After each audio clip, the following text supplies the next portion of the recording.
ప్రభునామంలో మీ అందరికీ హృదయపూర్వక వందనాలు, శుభాలు, దైవాశీస్సులు. లైవ్ ద్వారా, జూమ్ ద్వారా అందుబాటులోకి వచ్చిన బిడ్డలందరికీ కూడా హృదయపూర్వక వందనాలు, శుభాలు. రండి, దేవుని వాక్యాన్ని ధ్యానించుకుందాం. శుక్రవారం రోజు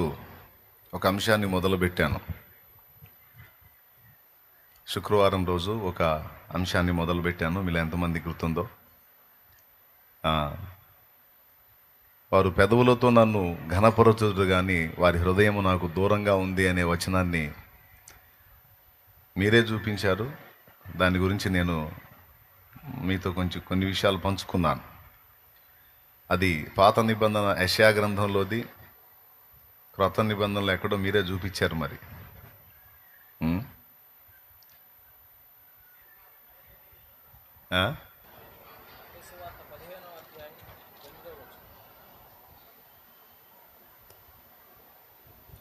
ఒకసారి చూస్తారా? మరి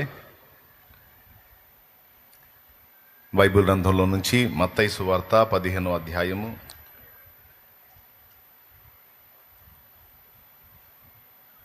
9వ వచనం నుంచి, ఈ ప్రజలు తమ పెదవులతో నన్ను ఘనపరచుదురు గాని వారి హృదయము నాకు దూరముగా ఉన్నది. మనుషులు కల్పించిన పద్ధతులు, దైవోపదేశములని బోధించుచు వారు నన్ను వ్యర్థముగా ఆరాధించుచున్నారు. బోధించేవాళ్ళు వ్యర్థంగా ఆరాధిస్తున్నారు, ఆ బోధ విని ఆ చొప్పున నడుచుకునే వాళ్ళు కూడా నన్ను వ్యర్థంగా ఆరాధిస్తున్నారు అనే మాట ప్రభు మాట్లాడాడు. ఇప్పుడు ప్రార్థన చేసుకుని పరిశుద్ధాత్మ నడిపింపును మనం కోరుకుందాం, దేవుడు మనతో మాట్లాడాలని. మళ్ళీ చెప్తున్నా, వాక్యం జరిగేటప్పుడు సంతలో తిరిగినట్టు తిరగొద్దు. చిరాకు పుట్టింది నాకు. నువ్వు దేవుని వాక్యం వినాలని వస్తే కూసో, లేకపోతే ఇల్లు. ఊరకు అటు ఇటు ఏదో పని పాట లేకుండా తిరగటం కరెక్ట్ కాదు. మర్యాదగా చెప్తున్నా, కూర్చోండి ఎక్కడోళ్ళు అక్కడ ప్రశాంతంగా. ఇక తిరుగుతూ కనపడొద్దు. నాకు దేవుని వాక్యం కోసం వచ్చారు, దేవుని సన్నిధి కోసం వచ్చారు. నాకు డిస్టర్బెన్స్గా ఉంటుంది. అందుకే నేను ఇంతసేపు మౌనంగా ఉంది. టైం అవుతున్నా కూడా నేను, ఎందుకంటే అటు ఇటు కనపడుతున్నారు, కాస్త తిరుగుతా. కూర్చోండి ఎక్కడోళ్ళు అక్కడ సైలెంట్గా కూర్చోండి. ప్రార్థన చేసుకుందాం రండి. ప్రేమ కలిగిన మా మహాపరిశుద్ధ తండ్రి, ఘనుడవగు దేవా, నీకు స్తోత్రము.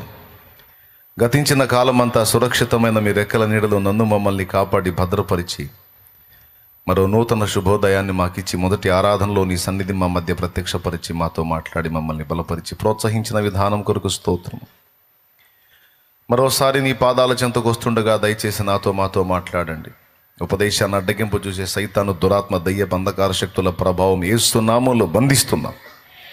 పూర్తిగా మీరే అధ్యక్ష స్థానం అందుండి నాతో మాతో మాట్లాడండి. నీ దాసుడు బలహీనుడు, అల్పజ్ఞుడు, నీ దాసుని మరుగు చేసి నీవు మాట్లాడు. నీ వాక్యమును పంపు, కృపచూపు. యేసు నామములో ప్రార్థించి స్వతంత్రించుకుంటున్నాం తండ్రి. మన ప్రార్థన గైకొని మనకు జవాబిచ్చిన దేవునికి విశ్వాసంతో స్తోత్రాలు చెప్దామా? నేను ఆమె అన్నదాకా చెప్పండి, చెప్తానే ఉండండి. ఆమేన్. శుక్రవారం రోజు ధ్యానంలో దేవుడు దేన్ని లక్ష్య పెడతాడు, ఏది దేవుడు పట్టించుకుంటాడు, ఏది గమనిస్తాడనే విషయాన్ని శుక్రవారం మనం మాట్లాడుకున్నాం. అయితే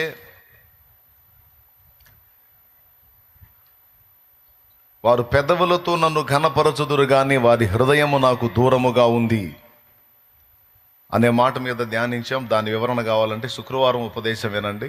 అచ్చంగా ఆ ఒక్క మాట మీద మాట్లాడటం జరిగింది. ఆ రెండవ మాట జోలికి రాలా, టైం అయిపోయింది అప్పటికే. అయితే దాని గురించి పూర్తిగా మాట్లాడాలనే ప్రేరేపించబడ్డాను. రెండవ మాట ఏంటంటే, మనుషులు కల్పించిన పద్ధతులు, దైవోపదేశములని బోధించుచు వారు నన్ను వ్యర్థముగా ఆరాధించుచున్నారు అని మిమ్మును గూర్చి యెషయా ప్రవచించిన మాట సరియే అని వారితో చెప్పి. యేసు ప్రభు అన్న మాటలు ఇవి. వీళ్ళు నా దగ్గరకు వస్తున్నారు, పెదాలే నన్ను ఘనపరుస్తున్నాయి కానీ హృదయాలు వేరే వాటి చుట్టూ తిరుగుతూ ఉన్నాయి. వాళ్ళ హృదయాల్లో నాకంటే విలువైన స్థానం వేరే వాటికి ఇచ్చారు అని ప్రస్తావించాడు. అది మొదటి మాట. మరి మన హృదయం ఎటు తిరిగే ఛాన్స్ ఉంది? మరి ఎటు నిలపాలి మన హృదయాన్ని, మొదట ఏది తర్వాత ఏది అనేటువంటి వివరాలు శుక్రవారం తెలుసుకున్నాం. మీకు ఇంట్రెస్ట్ ఉంటే అది కూడా తెలుసుకోవాలనుకుంటే తప్పకుండా శుక్రవారం ఉపదేశం యూట్యూబ్లో అప్లోడ్ చేయబడి ఉంది, వినండి. ఇప్పుడు మనుషులు కల్పించిన పద్ధతులు దైవోపదేశములని బోధించుచు విశ్వసించుచు, అంటే బోధించేవాడు బోధిస్తుంటే నమ్మేవాడు నమ్మి నన్ను వ్యర్థంగా ఆరాధిస్తున్నారు అన్నాడు. దేవుని సన్నిధికి వచ్చి మనం చేసేటువంటి భక్తి, చేసే ఆరాధన, చేసే ప్రార్థన, ఇచ్చే అర్పణ, పడే ప్రయాసంతా వ్యర్థమైద్ది అంటే గుండె జల్లు అంటది. ఎందుకంటే మన ప్రయాస ఫలించాలని ఆశపడతాం కానీ వ్యర్థం అవ్వాలని ఆశించాం.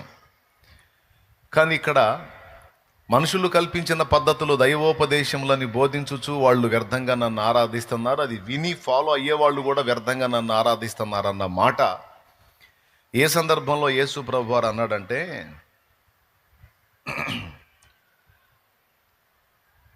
యేసు ప్రభు దగ్గరికి ఈ శాస్త్రులు పరిసయ్యులు వచ్చారు. ఒకసారి, నీ శిష్యులు చేతులు కడుక్కొనకుండా భోజనం చేయుచున్నారే, వారెందు నిమిత్తము పెద్దల పారంపర్యాచారమును అతిక్రమించుచున్నారని అడిగారు. అందుకైనా మీరును పారంపర్యాచారము నిమిత్తమై దేవుని ఆజ్ఞను ఎందుకు అతిక్రమించుచున్నారు? తల్లిదండ్రులను ఘనపరచమనియు తండ్రినైనను తల్లినైనను దూషించువాడు తప్పక మరణము పొందవలననియు దేవుడు సెలవిచ్చాను. మీరైతే ఒకడు తన తండ్రినైనను తల్లినైనను చూచి, నా వలన నీకేది ప్రయోజనమగునో అది దేవార్పితమని చెప్పిన ఎడల అతడు తన తండ్రినైనను తల్లినైనను ఘనపరచనక్కరలేదని చెప్పుచున్నారు. మీరు మీ పారంపర్య ఆచారము నిమిత్తము దేవుని వాక్యమును నిరర్ధకము చేయుచున్నారు అని వేషధారులారా అన్నాడు. వేషధారులెవరు అన్న ఒక ప్రశ్న మీద మనం వెతుక్కుంటే కొన్ని సమాధానాలు ఉంటాయి. అందులో ఇదొకటి. గతంలో ఒక వచనం చూసుకున్నాం. వేషధారులు అంటే ఎవరంటే, తన కంటిలోనున్న దూలము నెంచక తన పొరుగువాని కంటిలోనున్న నలుసును వెతికే వ్యక్తి ఎవరైతే ఉన్నాడో వాడు వేషధారి అన్నాడు యేసయ్య. వీడి కంట్లోనేమో దూలం ఉంటుంది, ఎదుటివాడి కంట్లో నలుసులు వెతకడానికి ప్రయత్నం చేస్తాడు. అలా ప్రయత్నించేది వేషధారణ. వేషధారి, ముందు నీ కంటిలోనున్న దూలమును తొలగించుకోనము, నీ పొరుగువాని కంట్లో నలుసు అప్పుడు నీకు తేటగా కనపడిద్ది అన్నాడు. వేషధారి అంటే తన తప్పులు చూసుకోకుండా, తన వంకర్లు చూసుకోకుండా ఎదుటి వాళ్ళ రంధ్రాన్వేషణ చేసేవాడు వేషధారి ఒకటి. రెండవది, వాళ్ళు యేసు ప్రభు దగ్గరకు వచ్చి ఆయన్ని శోధించుచు, ప్రభువా కైసరుకు పన్నిచ్చుట న్యాయమా అని అడిగారు. కైసరుకు పన్నిచ్చుట న్యాయమా, ఇచ్చేదమా ఇయ్యకుందుమా అని అడిగారు. అంటే ఇవ్వాలి అన్నాడు అనుకో, మరి నా రాజ్యం వేరు, నేను దేవుని రాజ్యాన్ని స్థాపించడానికి వచ్చాను, పరలోక రాజ్యం అంటావు కదా, అంటే ఈ లోక రాజ్యాన్ని నువ్వు ఆమోదిస్తున్నావా? మరి నా రాజ్యం వేరు, నాది పరలోక రాజ్యం అంటున్నావుగా, ఆ రాజ్యమే వచ్చిందని ప్రకటిస్తున్నావుగా అని అడుగుదామని. ఇవ్వద్దు అంటే ఈ మ్యాటర్ తీసుకెళ్ళి కైసరికి కంప్లైంట్ చేసి, ఇదిగో నీ ప్రభుత్వానికి వ్యతిరేకంగా ఆ బోధకుడు మాట్లాడుతున్నాడని ఈయనను శిక్ష వేయించడానికి లౌక్యం, తెలివి, యేసు ప్రభుని ఇరికిద్దామని. అక్కడ కూడా ఈ పదం వాడాడు. ఏం వాడాడంటే, వేషధారులారా నన్నెందుకు శోధించుచున్నారు, రూక ఒకటి నాకు చూపించండి అన్నాడు. రూక అంటే నాణ్యం చూపించారు. దాని మీదున్న ఆ విలాసము పై రాత ఎవరివి అన్నాడు. కైసరువి అన్నారు. అప్పుడు ఆయన అన్నాడు, కైసరు అయితే కైసరికి ఇవ్వండి, దేవునివి దేవునికి ఇవ్వండి అన్నాడు. ఓకే, అంటే కడుపులో ఒక ఉద్దేశం పెట్టుకొని, అంటే వేషధారులు ఎవరు అంటే ఒక 3 నిరూపణలు చూపిస్తా. మొట్టమొదటిది, కంటిలో దూలం పెట్టుకొని. అంటే దూలం అంటే ఏంటో తెలుసా? కంటిలో దూలం పట్టిద్దా? కంటిలో దూలం పట్టిద్దా? మరి నీ కంటిలోనున్న దూలం నెంచక పొరుగువాని కంట్లో నలుసు నెంచనేలా? వేషధారి, ముందు నీ కంట్లోనున్న దూలాన్ని తీసేసుకో. అంటే అర్థం ఏంటంటే, కంట్లో దూలం పట్టిద్దని కాదు, నీ బతుకులో ఇంతంత ఉన్నాయరా, దేవునికి స్తోత్రం. అర్థమైందా? నీ బతుకులో ఇంతంత ఉన్నాయి. అవన్నీ పెట్టుకొని వాడు తేడా వీడి తేడా, వాడు అట్లా వీడిట్లా అంటే ముందు నీ బతుకు చూసుకోరా. అసలు నిన్ను నువ్వు విమర్శించుకోవటం నేర్చుకోరా. నీ బతుకును నువ్వు కప్పిపుచ్చుకొని ఎదుటోళ్ళలో రంధ్రాన్వేషణ చేస్తావు. ఇది వేషధారణ కాదా? వేషధారి అన్నాడు. సో వేషధారణ నంబర్ 1 అది. మన దగ్గర ఏ లక్షణం ఉండాలంటే ఎదుటోళ్లలో రంధ్రాన్వేషణ చేయటం సెకండ్. ఫస్ట్ మనల్ని మనం విమర్శించుకోవటం అనేది ఒక మంచి లక్షణం, దేవుడు మెచ్చుకునే లక్షణం. మనల్ని మనమే విమర్శించుకునే ఎడల తీర్పు పొందకపోదుమని ఇందాక వచనం చదివాడు, విన్నారో లేదో మీరు? ప్రభు బలలో చేసేటప్పుడు ఎదుటోళ్ళని విమర్శిస్తే మనం తీర్పులోకి వస్తాం. మనల్ని మనమే విమర్శించుకొని మారు మనసు పొంది తప్పుడు నడతలు దిద్దుకుంటే మనం దేవుని చేత ఆమోదించబడి తీర్పు తప్పించుకుంటాం. మనుషులు మనల్ని విమర్శించిందా కాకూడదు.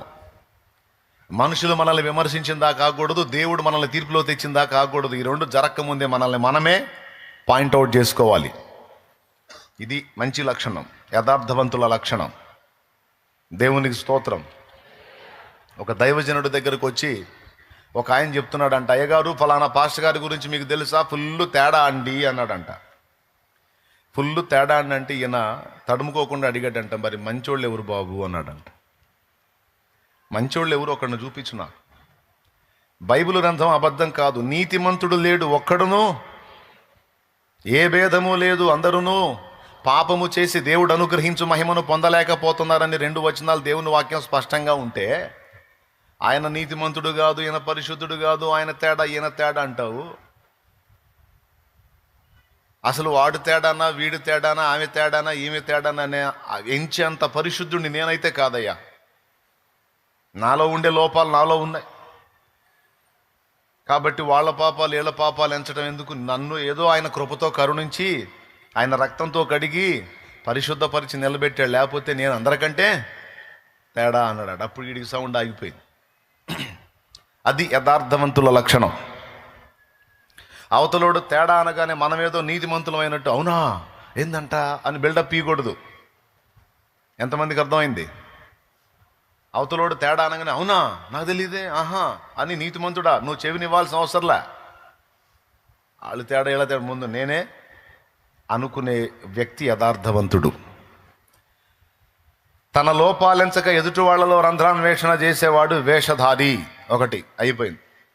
రెండవది, కడుపులో అవతలి వాడిని ఇరికిద్దామని మనసులో పెట్టుకొని ఏదో తెలియనట్టు అమాయకత్వాన్ని నటించి అడుగుతారు చూడు, అది కూడా వేషధారణే. దేవునికి స్తోత్రం.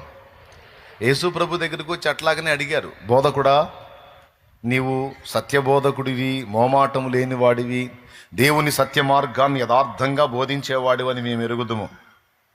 అయితే మాకు డౌట్ ఉంది, కైసరుకు పన్నిచ్చుట న్యాయమా కాదా అని అడిగితే ఆయన అక్కడ వాడాడు రెండో మాట, వేషధారులారా నన్ను ఎందుకు శోధిస్తున్నారా?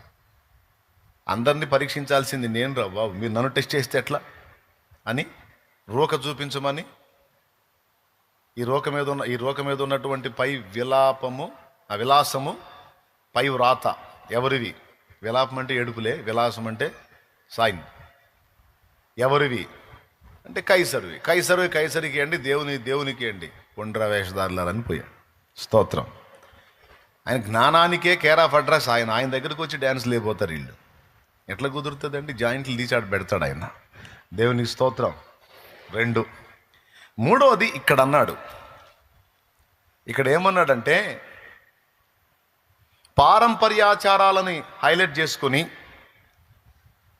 దేవుడు చెప్పినటువంటి నీతి నియమాలని, ప్రేమని పక్కన పెడితే అలా చేసేవాళ్ళను సైతము వ్యర్థముగా ఆరాధించేవాళ్ళు వేషధారులు అన్నాడు. అందుకు ఈ మాట పట్టుకున్నా. 3 రకాలుగా వేషధారులు మనకు కనపడతారు. ఇంకా కొన్ని వెరైటీస్ ఉన్నాయి.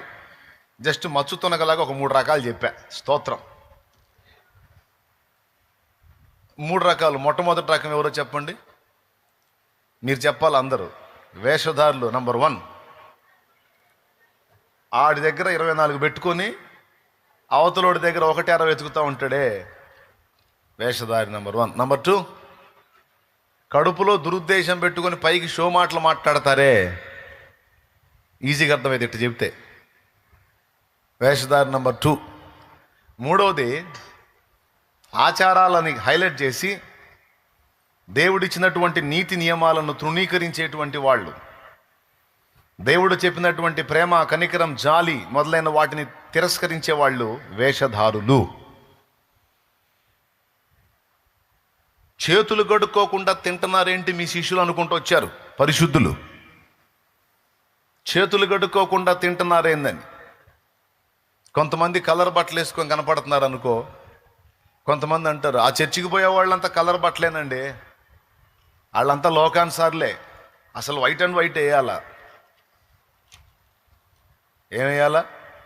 వైట్ అండ్ వైట్ వేయాలా.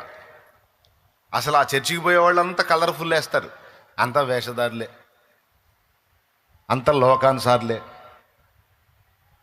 అవునా? మరి ఏది పవిత్రత, ఏది పరిశుద్ధత అంటే తెల్లని వస్త్రాలు మాత్రమే కట్టాలి, అది పరిశుద్ధత, పవిత్రత.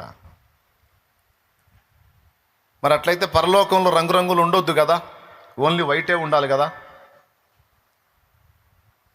పరిశుద్ధుల తెల్లని వస్త్రములు అంటే పరిశుద్ధుల నీతి క్రియలు అన్నాడు బైబిల్ గ్రంథంలో. ప్రపంచంలో దేవుడు సృష్టించిన రంగులే ఇవన్నీ. అయితే దేవుడు చెప్పిన హెచ్చరిక ఏంటంటే,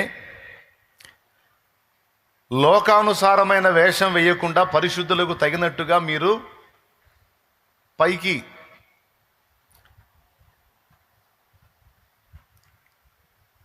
కనపడే విషయంలో కూడా కొంచెం బ్యాలెన్స్గా ఉండండి అని చెప్పాడు. అచ్చంగా వైటే వేసుకోమని చెప్పలా. అందుకే అప్పుడప్పుడు నేను కలర్ బట్టల్లో కూడా కనపడతా. దేవునికి స్తోత్రం, హల్లెలూయా. అర్థమైందా? కలర్ బట్టలు కూడా వేసుకోవచ్చు, కానీ అతికి వెళ్ళకూడదు. తగు మాత్రపు వస్త్రముల చేతనే గాని బంగారములతోనైనను మిగుల వెలగల వస్త్రములతోనైనా ముత్యములతోనైనను అలంకరించుకొనక దైవభక్తి గలవారమని చెప్పుకొను స్త్రీలకు తగినట్టుగా సత్క్రియల చేత మిమ్మల్ని మీరు అలంకరించుకోండి అన్నాడు. తగు మాత్రంగా మనం ఉండొచ్చు. అచ్చంగా వైటే వేసిన వాళ్ళు పరిశుద్ధులు, కలర్ వేసిన వాళ్ళంతా లోకానుసార్లు అనుకోకూడదు, అది మళ్ళీ వేషధారణ అయింది. అంటే ఇప్పుడు కొంతమందికి ఎలా ఉంటుందంటే సైకాలజీ, వీళ్ళు వైట్ అండ్ వైట్ వేసుకుంటారు కదా, కలర్ వేసుకునే వాళ్ళందరినీ పురుగులు చూసినట్టు చూస్తారు. నన్ను వెంబడించే వాళ్ళు ఎవరు అట్లాంటి పని చేయొద్దు. నీకు ఇంట్రెస్ట్ ఉందా, వైట్ వేసుకుంటున్నావు వేసుకో. కలర్ వేసుకునే వాళ్ళని పురుగులను చూసినట్టు చూడొద్దు. వాళ్ళ శరీరానుసారులు అని, లోకానుసారులు అని, పాపులని, నువ్వేదో పరిశుద్ధుడివి, పరిశుద్ధురాలు అని ఫీల్ అవ్వద్దు. ఎందుకంటే కొన్నిసార్లు తెల్ల బట్టలు కొనుక్కోవడానికి డబ్బులు లేని స్థితిలో కూడా కలర్ బట్టలు వేసుకునే వాళ్ళు ఉన్నారు. కొన్ని పర్సనల్ ప్రాబ్లమ్స్ వల్ల కూడా కొంతమంది స్త్రీలు కలర్ బట్టలు వేసుకునే పరిస్థితి ఉంటుంది. వెంటనే ఆవేశంతో ఊగిపోయి వాళ్ళు కలర్ బట్టలు వేసుకున్నారు లోకానుసార్లు అని వెంటనే సర్టిఫికేట్లు ఇవ్వద్దు. ముఖం పగల కొడతాడు యేసయ్య. దాన్ని ఒక ఆచారం చేయొద్దు. తెల్ల బట్టే కట్టాలి, తెల్ల వస్త్రమే వేయాలని ఒక ఆచారం చేయొద్దు. మైండ్ బాగున్న వాళ్ళకి నేను చెప్పేది అర్థమైద్ది. దేవునికి స్తోత్రం. నీకు ఇంట్రెస్ట్ ఉందా వేసుకు. ఇప్పుడు నా తెల్ల బట్టలు అంటే ఇష్టం, వేసుకున్నా. చిరాకు పుడితే కలర్ బట్టలు వేసుకుంటా. అయితే ఓవర్ యాక్షన్ చేయకుండా, హడావుడి వేయకుండా, ఏదో దేవభక్తుడు, భక్తి సాధకుడు అంటే దానికి తగ్గ అవతారం కూడా కనపరచాలి కాబట్టి దానికి తగ్గట్టుగా ఉండాలి. వేరే విధంగా వ్యవహరించాను అనుకో తేడాగా ఉంటుంది. అలాగే స్త్రీలు, పురుషులు అందరూ కూడా. కానీ కొంతమంది, కొన్ని సంఘాలు ఏం చేసినాయి, ఆచారం చేసినాయి, తెల్ల బట్టలే కట్టాలి, తెల్ల బట్టలే వేయాలి, ఆచారం చేసినాయి కొన్ని సంఘాలు.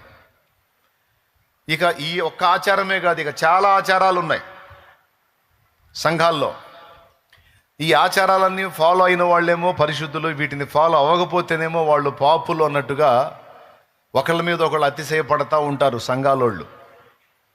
ఒక సంఘం వాళ్ళు ఇంకో సంఘాన్ని అట్లా తృణీకరిస్తూ ఉంటారు. నేను చెప్తున్నా, ముంగమూరి దేవదాసు అనే దైవజనుడు ఒక మాట చెప్పాడు పరిశుద్ధాత్మ ప్రేరణలో. ఏ మతమును కానీ, ఏ వ్యక్తిని కానీ, ఏ డినామినేషన్ని కానీ దూషింపరాదు, ద్వేషింపరాదు. తెలియనివి ఏవైనా ఉంటే దేవునిని అడిగి తెలుసుకో అన్నాడు. మళ్ళీ చెప్తాను, ఏ మతమును కానీ, ఏ వ్యక్తిని కానీ, ఏ డినామినేషన్ను కానీ దూషింపరాదు, ద్వేషింపరాదు. తెలియనివి దేవునిని అడిగి తెలుసుకొనవలెను అనే ఒక సూక్తి చెప్పాడు. ఆయన ఫోటో ఉన్న దగ్గర కింద ఆ సూక్తి ఉంటుంది. చాలా మంచి సూక్తి.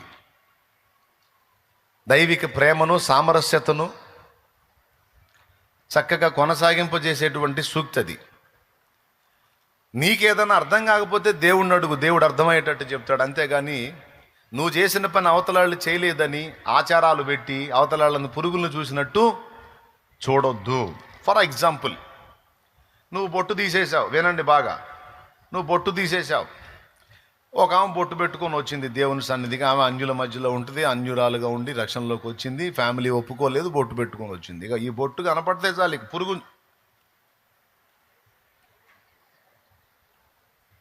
వెంటనే ఒక పురుగును చూసినట్టు చూస్తారు. ఆచారము వేరు, విశ్వాసము వేరు. ఆచారము వేరు, విశ్వాసం వేరు.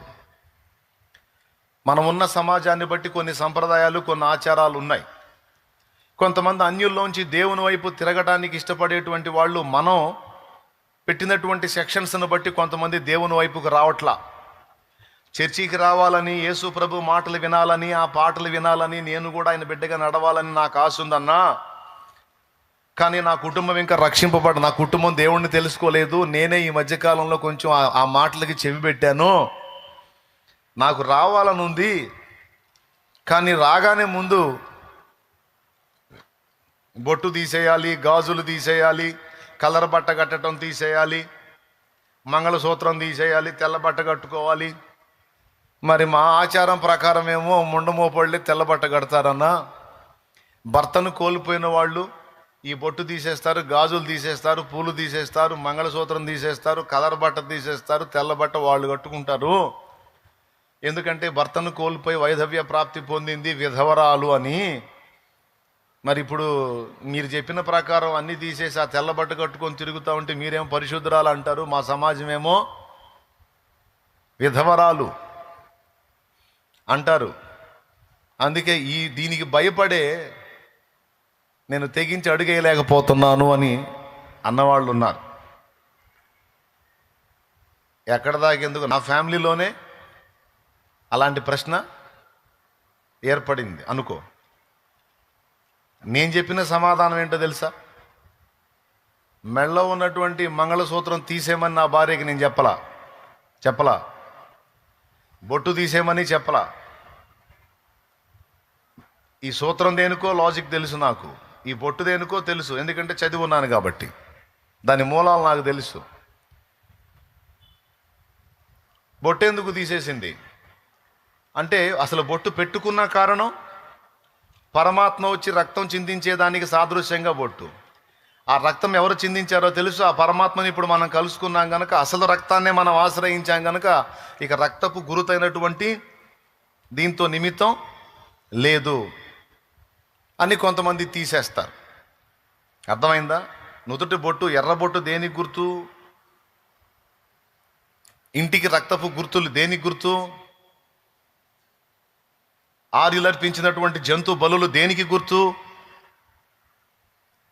అంటే రక్తము చిందించుట ద్వారా రక్షణ అనే విషయాన్ని ఆనాడు ఆర్యులు నమ్మారు. అందుకే వాళ్ళు పరమాత్మను సమీపించాలనుకున్నప్పుడు జంతు బలులు అర్పించారని వేదం చెప్పింది. పాప పరిహారార్థమై జంతు బలులు చేశారు. అలాగే ఆ జంతు బలులతో ఆగకుండా వాళ్ళ ఇళ్ళకి ప్రాకారాల్లో రక్తపు గురుతులు ఉంచారు. వాళ్ళ గుమ్మాలకి, అదిగో తెలంగాణలో అదిగో చూడండి, ఒక హౌస్ ఓపెనింగ్ అప్పుడు తెలంగాణలో చూడండి ఏం కొట్టారో, అక్కడ హ్యాండ్ గుర్తుంది, అది బ్లడ్ కనపడుతుందా? నా ఫోటో పక్కన ఉంది చూడండి, రక్తపు గుర్తు.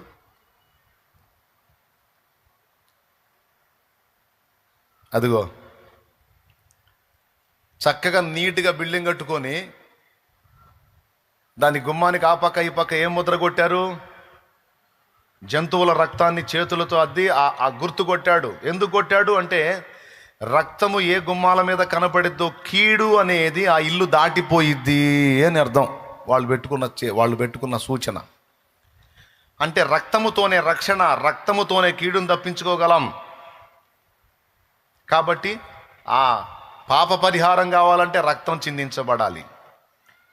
ఇల్లు క్షేమంగా ఉండాలి, కీడు ప్రవేశించకుండా ఉండాలంటే రక్తపు గురుతులు ఉండాలి. ఒళ్ళు కూడా రక్షింపబడాలి, కీడులో పడకుండా ఉండాలంటే ఒంటి మీద కూడా రక్తపు గురుతు, రక్తవర్ణమైన సింధూరం. కాబట్టి అది దేనికి గుర్తు? రక్తానికి గుర్తు. ఇప్పుడు రకరకాల కలర్ల బొట్లు పెడుతున్నారు, కానీ మన చిన్నప్పటి నుంచి పెట్టిన బొట్టేది తిలకం. తిలకం ఏ రంగులో ఉంటుంది? ఒరిజినల్ బ్లడ్ కలర్ ఉంటుంది. ఎన్నో రంగులు ఉంటే రక్తవర్ణమే ఎందుకు దిద్దుకున్నారు నుదుటన? అట్లా కూడా ఒక సంకేతం ఇస్తున్నారు, రక్తము ద్వారానే పరమాత్మను చేరగలం, ఆమోదం పొందగలం అని. దేవునికి స్తోత్రం కలుగునుగాక. ఇప్పుడు ఈ జంతువుల రక్తం మనిషి పాపాన్ని తీసేసిద్దా? తీసేయలేదు. మరి ఇప్పుడు కంటికి కన్ను, పంటికి పళ్ళు, గొర్రెకు గొర్రె, బర్రెకు బర్రె, మనిషికి మనిషి. మనవాడు ఎవడన్నా హత్య చేశాడు, జైల్లో పడ్డాడు అనుకో, సార్ ఒక బర్రెను తోలుతాను సార్ లోపలికి, మా వాడిని వదలన్నట్టు వదులుతారా? వదలరు. గొర్రెకు గొర్రె, బర్రెకు బర్రె, మనిషికి మనిషే జామీన్ ఇవ్వాలి. అవునా? మనిషికి మనిషే ఉత్తరవాదిగా ఉండాలి, అప్పుడు వదులుతారు, లేకపోతే వదలరు. అలాగే ఈ మనుషులందరి పాపముల కొరకు, మన పాపానికి పశువు బలైనట్టు, మనందరి పాపముల కొరకు లోక పాపములని మోసుకొని పోవడానికి దేవుని గొర్రెపిల్లగా యేసయ్యే వస్తాడు. ఆయన మనందరి పాపముల కొరకు ఆ శిలువలో ప్రాణం పెడతాడు. ఆయన రక్తం కారుస్తాడు. ఆ రక్తమునందు విశ్వాసం ఉంచిన వారందరూ నిత్య జీవాన్ని స్వతంత్రించుకుంటారు. వదకు తేబడిన గొర్రె మౌనముగా కసాయివాని ఎదుట ఉన్నట్టు యేసయ్య చూడండి మౌనం వహించాడు. అక్కడ లోక పాపములని మోసుకొని పోవడానికి వచ్చిన దేవుని గొర్రెపిల్ల, ఒక గొర్రె తనను హింసిస్తుంటే ఎలా మౌనంగా ఉంటుందో, యేసయ్య ఒక తిరుగుబాటు చేయలేదు, ఆయన మౌనంగా సహించాడు. ఆ దెబ్బలన్నీ ఎవరివో తెలుసా? ఇదిగో నీ చేతులతో నువ్వు చేసిన పాతకాలకు అదిగా ఆయన చేతులు అప్పగించాడు. ఆ చేతుల్లో శీలలు కొట్టబడ్డాయి. నువ్వు నేను కాళ్లతో నడిచిన చెడు నడతకు ఆయన పాదాలు అప్పగించాడు. ఆ పాదాలకు శీల కొట్టబడింది. మనం తలలో ఆలోచించిన తప్పుడు ఆలోచనలకు అదిగా ఆయన తల అప్పగించబడింది. అది ముళ్ళ చేత గుచ్చబడింది. మన సర్వ శరీరంతో మనం చేసిన పాతకాలకి ఇందాక మీరు చూశారు, ఆయన శరీరాన్ని అప్పగించాడు. ఆ శరీరము నాగలి సాళ్ల వలె దున్నబడింది. అంటే దీన్ని ఒక మాటలో చెప్పాలంటే, పిల్లలు చేసిన తప్పుకి తండ్రి ఆ శిక్ష తన మీద వేసుకొని ప్రాయశ్చిత్త బలి అయినట్టు, ఇటుపక్క తప్పుకు శిక్ష పడింది, తప్పు చేసిన పిల్లలు తప్పు దిద్దుకొని బ్రతకడానికి తప్పించుకునే ఛాన్స్ కూడా దొరికింది. ఈ రెండు జరగటానికి దేవుడే మనుషుడిగా వచ్చి ప్రాణం పెట్టాల్సి వచ్చింది. నా ప్రభు ఆ పని చేయకపోతే నీకు నాకు నిత్య జీవం చేరే దారే లేదు. ఇది సత్యం. వేదం చెప్పినది అదే, బైబిల్ చెప్పినది అదే. దేవునికి స్తోత్రం కలుగునుగాక. అర్థమైందా? వాళ్ళు రక్తము ద్వారానే రక్షణ, మనం కూడా రక్తము ద్వారానే. అది మనమేమో యేసు రక్తం తెలుసుకున్నాం కనుక, యేసు నామం తెలుసు కాబట్టి డైరెక్ట్గా ఆయనకే ప్రార్థన చేస్తున్నాం. వాళ్ళకి నామం తెలియదు కాబట్టి గురుతులు వేసుకొని తిరుగుతున్నారు ఇప్పటికి కూడా. ఇప్పుడు మనం చెబుతుంది ఏంటంటే, నుదుటన పెట్టుకున్నవే తిలక వర్ణం, రక్తవర్ణం, అది యేసు రక్తాన్నే సూచిస్తుంది. అదిగో నీ కొరకు ఆ రక్తం చిందించబడింది కనుక నుదుటన పెట్టుకున్న దాంతో కాదు, నువ్వు ఆశ్రయించాల్సింది యేసు రక్తాన్ని అని చూపిస్తున్నాం. ఒక్క మాటలో చెప్పాలంటే, అపోస్తలుల కార్యం 17వ అధ్యాయంలో పౌలు చెప్పినట్లు, ఓ ఏథెన్సు వారలారా, తెలియక మీరు దేని యందు విశ్వాసం ఉంచుచున్నారో దానినే మీకు ప్రచురపరుస్తున్నామన్నట్లు, తెలియక మీరు ఏదైతే ఫాలో అయ్యారో, దేని యందు విశ్వాసం ఉంచారో దాన్నేనయ్యా నేను చెబుతుంది, ఇంకో కొత్తదేం కాదు అని అర్థమయ్యేటట్టు చెప్పడం. నా భార్యకు సూత్రం తీసేయమని నేను చెప్పలా, బొట్టు తీసేయమని నేను చెప్పలా, గాజులు తీసేయమని నేను చెప్పలా. కావాలంటే అడగండి. చెప్పలా, నేను ఎవరికి చెప్పలా. నువ్వు చెప్పావుగా నాకు అవన్నీ తీసేయమని అన్నవాళ్ళు ఎవరో రాండి ముందుకి. దేవునికి స్తోత్రం. నీకు ఇష్టమైంది నువ్వు తీసేసుకున్నావు, నాకు సంబంధం లేదు. ఎందుకంటే అన్నీ పెట్టుకోవటం అన్యాచారం అయితే అన్నీ తీసేయటం మనాచారమైంది. ఏది మళ్ళీ చెబుతా, అన్నీ పెట్టుకోవటం అన్యాచారం అయితే అన్నీ తీసేయటం మనాచారమైంది, మనదొక ఆచారం అయిపోయింది. నేను చెప్తున్నా, ఆచారాలని దృష్టిలో పెట్టుకొని వాళ్ళు మనల్ని ఎలాగ ద్వేషిస్తున్నారో, ఏది అన్నీ తీసేశామని, అలాగే వాళ్ళు అన్నీ వేసుకున్నారని వాళ్ళ ఆచారాన్ని దృష్టిలో పెట్టుకొని మన వాళ్ళు వాళ్ళని ద్వేషించడం కూడా కరెక్ట్ కాదు. దేవునికి స్తోత్రం. కానీ కొంతమంది అట్ట కాదు, పురుగులను చూసినట్టు చూస్తారు. విశ్వాసులే. తప్పు బిడ్డ, అలా చేయొద్దు. బొట్టు పెట్టుకొని వచ్చింది సన్నిధి కంటే అక్కడ పరిస్థితి ఏంటో నీకు తెలుసా? తెలియదు. కాబట్టి అర్థం చేసుకో. తనకు తెలుసు నుదుటను ఉన్నటువంటి ఆ సింధూర వర్ణం యేసు రక్తానికి సాదృశ్యంగానే ఉందన్న సంగతి తెలుసు. యేసు రక్తాన్ని ఆశ్రయించాలని తెలుసు. కానీ తన సమాజం ఇంకా రక్షణలోనికి రాలా, తన ఇరుగు పొరుగుల రక్షణలోకి రాలా, తన ఇంటివారు రక్షణలోనికి రాలా. బొట్టు తీసేయమన్నారు, గాజులు తీసేయమన్నారు, సూత్రం తీసేయమన్నారు, ఇట్లా మాటలు చెప్తున్నారు కనుక మాకు చర్చికి రాబుద్ధి కావటల్లా. అలాంటి ఆచారాలు లేకపోతే చక్కగా మేము కూడా వచ్చి ఆ యేసు ప్రభుని సేవిస్తామంటే సంతోషంగా రమ్మని చాలామందిని ఆహ్వానించాను నేను. పెట్టుకో, ఒకటి కాదు రెండు పెట్టుకో, 3 పెట్టుకో, రా, సత్యం తెలుసుకో, స్వతంత్రురాలు అవుతావు, స్వతంత్రుడు అవుతావు. 2 కాబట్టి 4 వేసుకో. గాజులు ఏమైంది?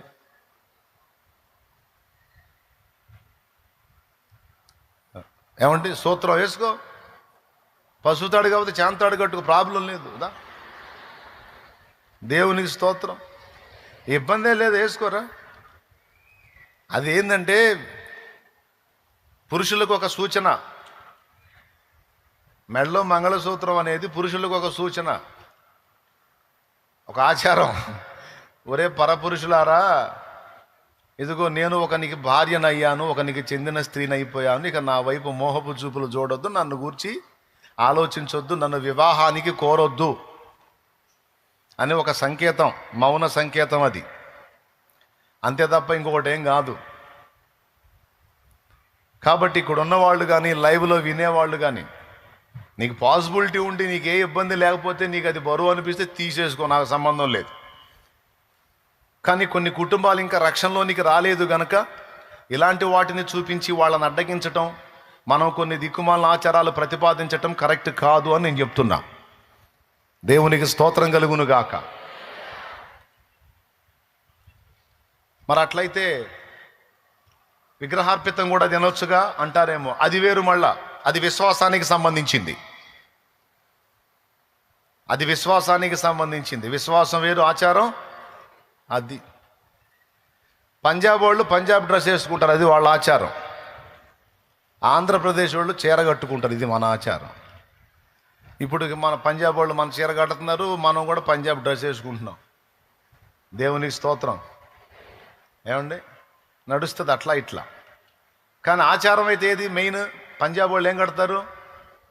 పంజాబీ డ్రెస్ అనేది అక్కడ వచ్చింది, పంజాబ్ వాళ్ళు వేసుకునే బట్టలై. ఆంధ్రప్రదేశ్, తమిళనాడు, కర్ణాటక ప్రాంతాల్లో చీర కడతారు, ఇది మన ఆచారం. ఏమండి, వెనకట ముసలోళ్ళు 7 గజాల చీర కట్టేవాళ్ళు అంట. ఎన్ని గజాలు? 7 గజాల చీర కట్టేవాళ్ళు అంట. చుట్టటమే కట్టెకు చుట్టినట్టు. దేవునికి స్తోత్రం. అట్లాగా కొన్ని పట్టిడవలసినవి ఉన్నాయి, కొన్ని పట్టుకోవాల్సినవి ఉన్నాయి. ఈ ఒక్కటే కాదు, ఇక చాలా విషయాలలో కొన్ని విషయాలు మనం పట్టు విడవాల్సినవి ఉన్నాయి, కొన్ని గట్టిగా పట్టుకోవాల్సినవి ఉన్నాయి. ఇక్కడ యేసు ప్రభు నేర్పుతున్నాడు. పారంపర్యాచారముల నిమిత్తము మీరెందుకు దేవుని వాక్యము నిరర్ధకం చేస్తున్నారు? దేవుని వాక్యం ఏం చెప్పింది? మీలో ఎవరికైనా తల్లిదండ్రి ఉంటే వాళ్ళని సన్మానించాలి, గణపరచాలి, ప్రేమించాలి, ఆదరించాలి అని దేవుని వాక్యం చెప్తుంటే మీరేం బోధించారా? పారంపర్య ఆచారము మీ బొందాని. తల్లిదండ్రులు చూసంట, అమ్మా నాన్న నా వలన నీకేది ప్రయోజనమో అది దేవార్పితం, కోర్బాను అని చెప్పిన ఎడల ఇక వాళ్ళకి మీరేం సేవ చేయనక్కర్లేదని బోధిస్తున్నారు. ఎవడు చెప్పాడరా? ఇది మీరు కల్పించారా? దేవుడు చెప్పాడా? దేవుడు ఏం చెప్పాడు? నీ తల్లిని తండ్రిని తప్పనిసరిగా సన్మానించమని చెప్పాడు. కానీ మీరేం చెప్తున్నారు? తల్లిదండ్రులను చూడాల్సిన అవసరం లేదు, వాళ్ళని చూసి నా వలన నీకేది ప్రయోజనమో అది దేవార్పితం అని చెప్తే వాళ్ళని మీరు చూడకపోయినా పర్వాలేదు అని బోధిస్తున్నారు. ఎవడు చెప్పాడు అని నిలదీశాడు యేసయ్య. అంటే అదొక ఆచారం పెట్టారన్నమాట. ఈ ఆచారాల్లో ఇంకొకటి ఏంది? చేతులు కడుక్కొని తినాలి ఒక ఆచారం. ఒక ఆచారం ఏమో తల్లిదండ్రుల్ని చూడాల్సిన అవసరంలా. అట్లా రకరకాల ఆచారాలు పెట్టి అసలు వాక్యాన్ని పక్కన పెట్టారు, దరిద్రులారా అని తిట్టాడు. ఇకపోతే ఇదే సందర్భంలో ఇంకొక విషయం కూడా చెప్తున్నా. ఇప్పుడు కొంతమంది మాల వేసుకుంటున్నారు, యేసు ప్రభు మాల. ఆ వరుసలో వస్తున్నా, దేవునికి స్తోత్రం. ఏంటిది? యేసు ప్రభు మాల. నాకు తెలిసి వేసుకొని వచ్చిన వాళ్ళు ఇప్పుడు ఇక్కడ కూటంలో కూడా కూర్చొని ఉండొచ్చు, ఎందుకంటే వాళ్ళకి నా మీద అభిమానం. ఆర్సీఎం చర్చికి పోతానే అప్పుడప్పుడు ఇటు కూడా వస్తారు, ఎందుకంటే శాలేమన్ అంటే వాళ్ళకి అభిమానం. థ్యాంక్ యూ, నేను కూడా సంతోషంగా స్వాగతిస్తా, ఏం ప్రాబ్లం లేదు. ఇప్పుడు బైబిల్లో ఎక్కడా కూడా 41 రోజులు దీక్ష తీసుకొని ఆ 41 రోజులు ఒక ప్రత్యేకమైనటువంటి డ్రెస్ ధరించుకొని ప్రత్యేకమైనటువంటి ఆచారాలు పాటించమని ఎక్కడా లేదు. పాత నిబంధనలోనేమో నాజీరు వ్రతాన్ని గురించి కొన్ని విషయాలు ఉన్నాయి, క్రొత్త నిబంధనలు అవి కూడా లేవు. కానీ ఇప్పుడు క్రైస్తవులుగా పరిగణించబడుతున్న వాళ్ళలో కొంతమంది మాలేసుకోవటం చూస్తుంటే నాకు నా గతం గుర్తొస్తుంది. ఎందుకంటే నేను లోకంలో ఉన్నప్పుడు 5 సార్లు మాలేసుకున్నా.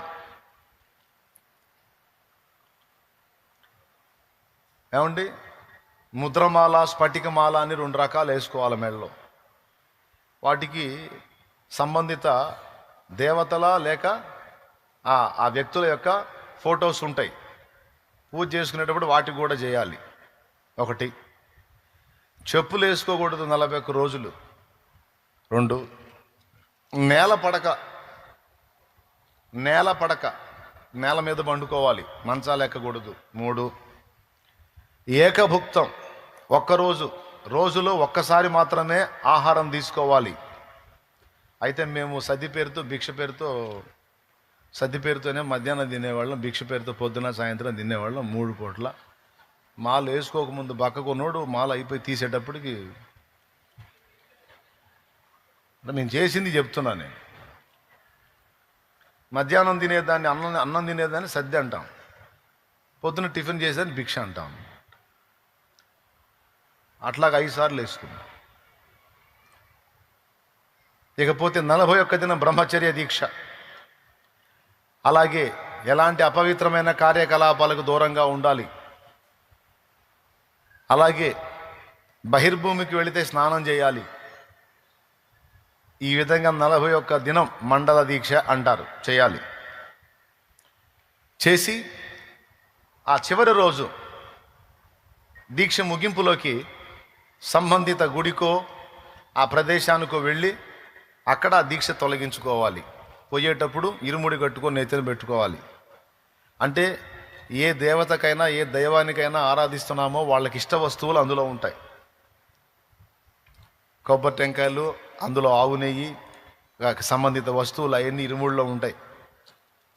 అవి పెట్టుకొని తిరగాలి, అవి పెట్టుకొని పోవాలి. ఇది లోకంలో విగ్రహారాధికుడు ఉన్నప్పుడు నేను పడ్డ పాటలు. అయితే ఒక మాట చెప్తాను. ఇప్పుడు ఆ లోకంలో అన్యులు ఫాలో అవుతున్నటువంటి ఆచారాన్ని సంఘంలోనికి ఎంటర్ చేశారు. మరి యాజ్ రీజ్గా అంతే దీక్ష. అలాగే ఒక డ్రెస్సు, ఇప్పుడు మేము ఎవరికైతే వేసుకున్నామో వాళ్ళకి సంబంధించి ఆ దేవి దేవతకు సంబంధించి ఒక కలర్ ఏర్పాటు చేశారు. ఇక ఇవన్నీ ఉంటాయన్నమాట. మతాచారాలు అంటారు వీటిని. ఇప్పుడు ఆర్సీఎంలో ఫాలో అవుతున్న వాళ్ళలో కొంతమంది ఈ విధంగా దీక్ష తీసుకుంటున్నారు. ఇప్పుడు నేను చెప్పినవన్నీ దాదాపు చాలా వరకు వాళ్ళు ఫాలో అవుతున్నారు, ఏది అన్యాచారంలో ఉన్నవన్నీ. సరే, నేను వాళ్ళని అడిగాను అనుకో, ఎందుకు వేసుకున్నారు అంటే, వేసుకుంటే మంచిదని వేసుకున్నాం అన్నా అని వాళ్ళు అంటారు, తప్పులేదు. వాళ్ళ భార్యని అడిగాను అనుకో, ఎందుకమ్మా మాల వేసుకున్నాడు, ఎందుకు ఒప్పుకున్నామంటే, పోనీ అన్న ఈ 41 రోజన్నా మా ఇంట్లో ఆ తాగుడు గోల లేకుండా ఉంటుంది, దరిద్రం పోయింది ప్రశాంతంగా, ఈ 41 రోజన్నా కూడు తింటామన్నా కాస్త ప్రశాంతంగా అంటాం. స్తోత్రం. నేను అంటున్నా, అది వాస్తవంగా అన్యత్వంలో నుంచి తీసుకొచ్చి ప్రవేశపెట్టారు ఇందులోకి. బైబిల్లో ఎక్కడ కూడా ఆ విషయాలు అలాగునే ప్రస్తావించబడలేదు. అర్థమైందా? ఆ ఆచారాలు అలా ఫాలో అవ్వమని, 41 రోజు మందు మానుకోమని, 41 రోజు బీడీలు మానుకోమని, 41 రోజు సిగరెట్లు మానుకోమని, 41 రోజు వ్యభిచారం మానుకోమని, 41 రోజు బూతులు మానుకోమని ఒక టైంని బైబిల్ గ్రంథం ఎక్కడ ఎప్పుడూ చెప్పలేదు. బైబిల్ గ్రంథం పాత నిబంధనలోనైనా క్రొత్త నిబంధనలోనైనా దేవుని ప్రజలకు దేవుడు నియమించిన కట్టడ నిత్యమైన కట్టడ. నిత్యమైన కట్టడ. అదేదో కొన్ని దినాలకు సంబంధించిన కట్టడ కాదు, నిత్యమైన కట్టడ. పాత నిబంధన పక్కన పెడితే నూతన నిబంధనలో 41 రోజు ఇలాగ ఉండండి, తర్వాత మీరు ఇష్టం వచ్చినట్టు ఊరేగండి అనేది లేదు. నేనేం చేసేవాడినో తెలుసా? దమ్ము కొట్టేవాడిని. 41 రోజు దీక్ష అయిపోగానే అక్కడే ఉంటే బడ్డీ కొట్లు, కిరాణా కొట్లు, కిళ్ళి కొట్లు పోయి పెట్టే సిగరెట్లు తీసుకునేవాడిని. వినండి, ఎందుకు 41 రోజు ఆపేదాన్ని. మా గ్రూపులోనే ఉన్నాడు ఒకడు తపన ఆపుకోలేక ఆ బాత్రూంలో పోయో ఎటో గడ్డు పోయి వాడు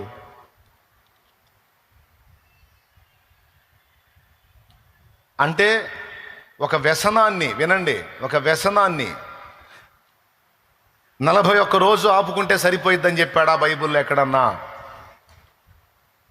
2002 ఏప్రిల్ 17వ తారీఖు బాప్తిస్మానికి పోయినప్పుడు దేవుడు నాతో మాట్లాడింది ఏంటంటే, ఇది 41 రోజు దీక్ష లాంటిది కాదా, ఇది బతుకాలం దీక్ష.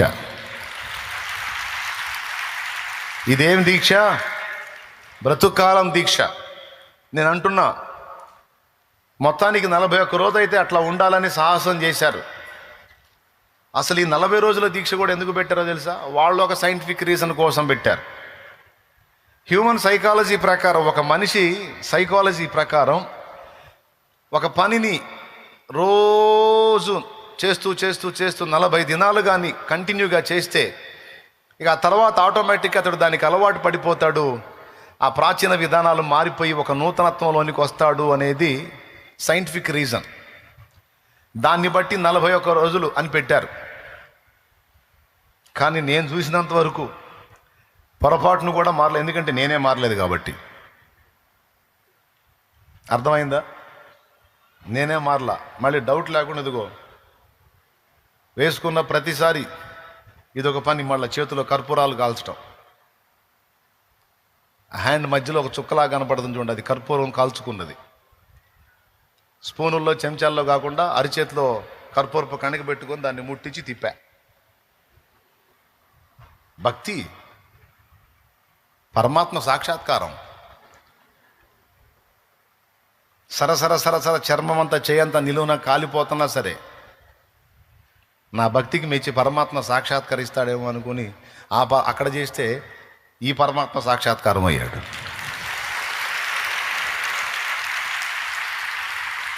దేవునికి స్తోత్రం కలుగును గాక. ఎవరు సాక్షాత్కారం అయ్యారు? ఓరే పిచ్చోడా,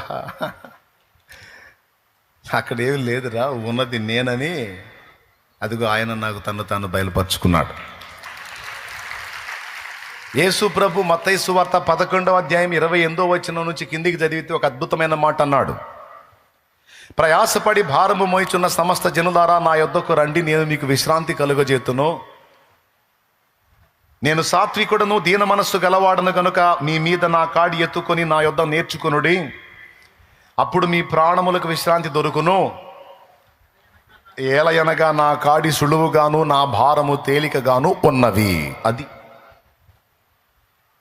మాలేసుకున్నప్పుడు చలికాలం చలి పుడుతూ ఉంటుంది, అప్పుడు పోసుకోవాలి సన్నీళ్ళు.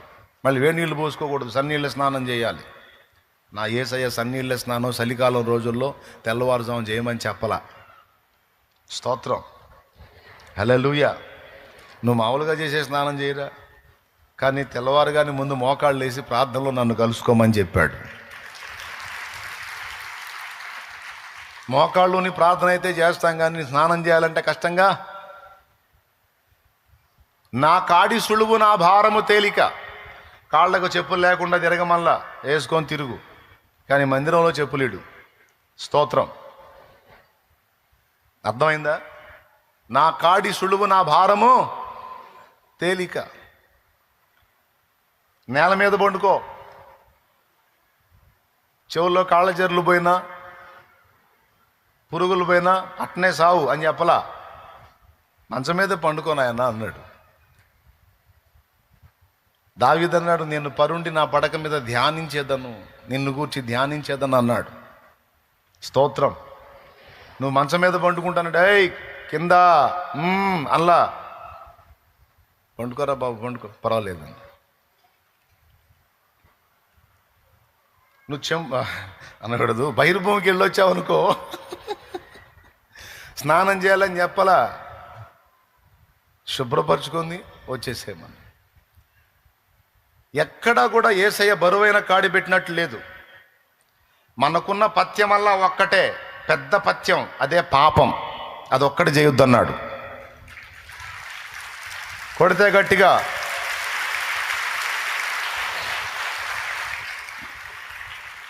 మనకు చెప్పిన పథ్యం ఏంటి? పెద్దగా చెప్పండి. అది చేయొద్దు అన్నాడు. ఇక అంతకు మించి వేరే ఆంక్షలు ఏం పెట్టలా.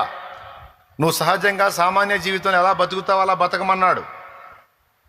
ఈ పదార్థం తినొద్దు, ఈ పదార్థం తినాయి అని చెప్పలా. నువ్వు ఏదన్నా తినరా బాబు, కడుపు నోట్లో నుంచి కడుపులోకి పోయేది బహిర్భూమిలో విడవబడుతుంది, దానివల్ల నువ్వు అపవిత్రుడవు కావు, కానీ నీలో నుండి వచ్చేది నిన్ను అపవిత్ర పరిస్థితి కనుక అది జాగ్రత్త అన్నాడు.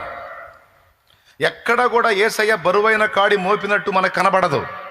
కానీ నేను గతంలో ఫాలో అయినటువంటి విశ్వాసాల్లో బరువైన కాడి ఉంటుంది, అయినా దానివల్ల రక్షణ లేదు. కాడి బరువు మళ్ళా రక్షించే కాడి కూడా కాదది. ఇక్కడ కాడి సులువు, భారము తేలిక అండ్ రక్షిస్తుంది.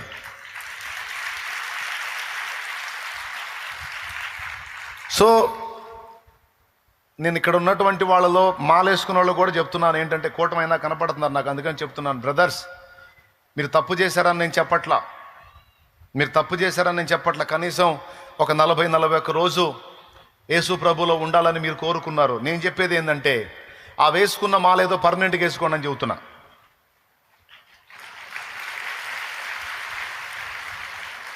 "41 రోజుతో ఆగిపోవద్దు. పర్మనెంట్ మాల ఏంటంటే బాప్తీసం. అది పర్మనెంట్ మాల ఏంటంటే బాప్తీసం. ఎటుకూడి 40-41 రోజు ఆ దరిద్రాన్ని వదిలేసావుగా, పీడ పోయిందిగా, ఆ తాగుడు, ఆ వ్యభిచారం, ఆ పాపిష్టి వ్యవహారం, ఆ దరిద్రం, చండాలం అంతా వదిలేసావుగా, ఈ పట్టుపట్టిక అలాగనే కంటిన్యూ అయిపో, రా బాప్తీసం ఇస్తా, ఇక అట్లనే కొనసాగు. కంటిన్యూ అయిపో. ఇక మనకి డ్రెస్ కోడ్ కూడా ఏం లేదు, నువ్వు ఏ బట్టలు వేసుకున్నా పర్వాలా. ఇప్పుడు నేనేదో తెల్లవి దొరికిన వేసుకున్నాను, చిరాకు పుట్టింది, నన్ను కలర్ వేసుకొని వస్తాను, ఆయన ఏమి వెనకాడను, కలర్ వేసుకొని వస్తా. తెల్లదే వేసుకొని నిలబడాలని రూల్ ఏం లేదు. కాకపోతే కలర్ వేసుకోవచ్చు అన్నానని కొంతమంది మరీ వికారపు డ్రెస్సులు వేసుకుంటున్నారు కాబట్టి కొంచెం అవి చూసుకోండి అని చెబుతున్నా. అర్థమైందా? ఆడవాళ్ళు మరీ వికారపు చేష్టాలు చేస్తారు కదా మరి కొంతమంది అయితే, అందుకని అమ్మ కొద్దిగా భక్తురాలివి నువ్వు, ఆ సంగతి మర్చిపోవద్దని చెబుతున్నా. అది మీకే కాదు, పబ్లిక్లో లక్షల మందిలో పాస్టర్లు కూడా చెప్పా, కట్టుకునే వస్త్రం జాగ్రత్త తల్లి అని. స్తోత్రం. నువ్వు వైట్ వేసుకుంటావో కలర్ వేసుకుంటావో, కానీ దేహం మొత్తం కప్పుకునేటట్టు జాగ్రత్తగా చూసే వాళ్ళకి ఆ దేవుని భక్తి కలిగిన వాళ్ళు రా అన్నట్టుగా ఉండాలి. నేను ఇప్పుడు చెప్తున్నాను మాల వేసుకున్న వాళ్ళకి, ఇప్పుడు నువ్వు వైట్ అండ్ వైట్ వేసుకోవాలి, బ్లూ కండ వేసుకోవాలి కదా. నువ్వు ఏ కండ వేసుకోకపోయినా పర్వాలా, దొరికితే వైట్ అండ్ వైట్ వేసలేదు, మామూలు వేసుకో, ఏమైనా వేసుకో. దీక్ష మాత్రం కంటిన్యూ చేయాలా. మెళ్ళలో ముద్రమాల స్ఫటికమాలతో నిమిత్తం లేదు, దీక్ష గుండెల్లో ఉండాలి. ఏమిటా దీక్ష? నేను రక్షింపబడ్డాను, ఇక పాపముతో నాకు సంబంధం లేదు, పాపముతో నాకు ఇక ఫ్రెండ్షిప్ లేదు, నేను పాపాన్ని విసర్జించాను, నేను క్రీస్తుకు సొంతమైపోయాను, ఇక నేను యేసుతో కూడా ప్రయాణం సాగిస్తానని తీర్మానం చేసుకొని అది కంటిన్యూ చేయమంటున్నా. తప్పు చెప్పానా? చెప్పలేదుగా. కానీ 41 రోజు మాత్రమే నువ్వు దీక్ష తీసుకున్న తర్వాత మందేసుకోమని చెప్పేది మాత్రం యేసై చెప్పలా. 41 రోజు మాత్రమే నువ్వు ఇట్లా కలర్ బట్టలు వేసుకో, ఇలాంటి దీక్ష తీసుకో, ఇలాంటి మాలలు వేసుకో, చెప్పులు ఇడిచేసే, కింద పండుకో, తర్వాత ఏదో పుణ్యక్షేత్రానికి వెళ్ళు, తర్వాత మళ్ళా సిగరెట్ తాగు, చుట్టలు తాగు, బీడీలు తాగు, నీ ఇష్టం వచ్చినట్టు ఊరేగు అని చెప్పేది బైబిల్ చెప్పిన విషయం కాదు. అది లోకం ఫాలో అవుతున్న విధానం. నువ్వు దేవుని మార్గంలో నడవాలనుకుంటున్నావా లేకపోతే లోక మార్గంలో నడవాలనుకుంటున్నావా? రెండే రెండు. బైబిల్ మార్గంలో, యేసయ్య వాక్యంలో, దేవుని మార్గంలో నడవాలంటే మాత్రం దీక్ష పర్మనెంట్గా వేసుకోవాలి. ఒకసారి ఇక మారు మనసు పొంది మందును మానుకున్నామంటే ఇక దాని జోలికి పోవద్దు. ఇది యేసయ్య చెప్తుంది. మారు మనసు పొందడం అంటే విసర్జించిన పాపం జోలికి మళ్ళా వెళ్ళొద్దు. ఒకసారి సిగరెట్ మానేసామంటే ఇక దాని జోలికి పోవద్దు. ఒక చెడ్డ క్రియను మానేసావు, ఇక దాని జోలికి పోవద్దు. పర్మనెంట్, పూర్తిగా కట్ చేసేసేయాలి. దమ్ముందా?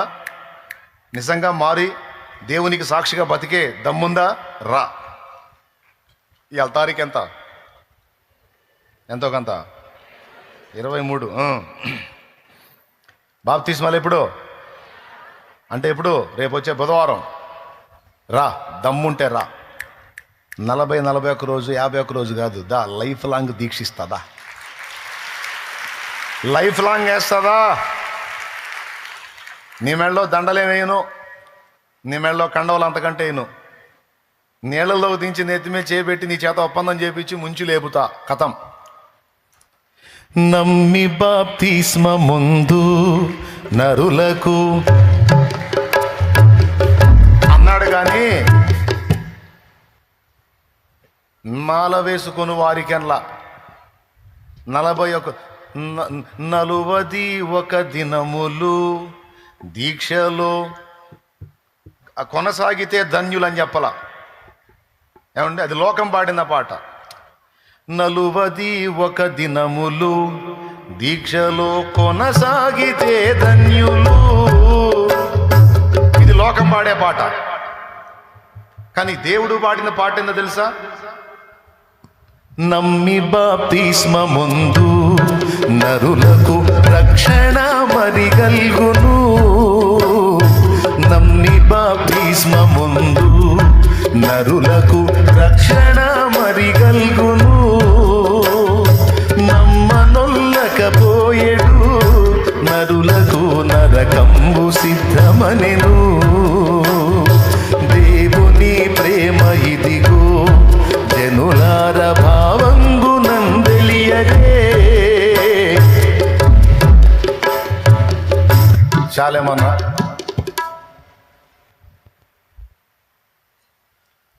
ఎవరు చెప్పలా దీని గురించి, నువ్వు ఎందుకు చెబుతావు అంటే వాళ్ళు నా దగ్గరికే దేవుడు పంపిస్తున్నాడు కాబట్టి. దేవునికి స్తోత్రం కలుగును గాక. పాప అమాయక బిడ్డలు, మంచి హృదయం కలిగిన వాళ్ళు, నేనంటే చాలా ఇష్టం వాళ్ళకి. తెలుసా మీకు? నన్ను ఎవరన్నా ఒక మాట అన్నా కూడా ఊరుకోరు, కొడతారు కూడా అవసరం అయితే. అంత ప్రేమ నేనంటే. అందుకే మాలేసుకొని కూడా నా దగ్గరికి వస్తున్నారు. అందుకని నేను చెప్పకపోతే వాళ్ళకి ఎవరు చెబుతారు? నేనేం చెబుతున్నానంటే 41 రోజు మారు మనసు కాదు నాయన, లైఫ్ లాంగ్ మారు మనసు. 26వ తారీఖు బాప్తిస్మాలు ఉన్నాయి. అవసరమైతే ఇక ఆయన తీసి పక్కన పట్టే శుభ్రంగా వచ్చి బాప్తిసం పొంది ఇక జీవితాంతం అలా స్థిరపడిపో క్రీస్తులు అని చెప్తున్నాను. నేనేమైనా ఎగతాళి చేశానా? నేనేమైనా విమర్శించానా? హేళన చేశానా? చెయ్యను నేను అట్లాంటి పనులు. నేను సత్యం చెబుతా. వాళ్ళే ఆలోచించుకొని ఒక అండర్స్టాండింగ్కి రావాలి. దేవునికి స్తోత్రం. ఎటుగుడి 41 రోజు ఫిక్స్ అయ్యారు కదా, కంటిన్యూ అవ్వండి అని చెబుతున్నాను నేను.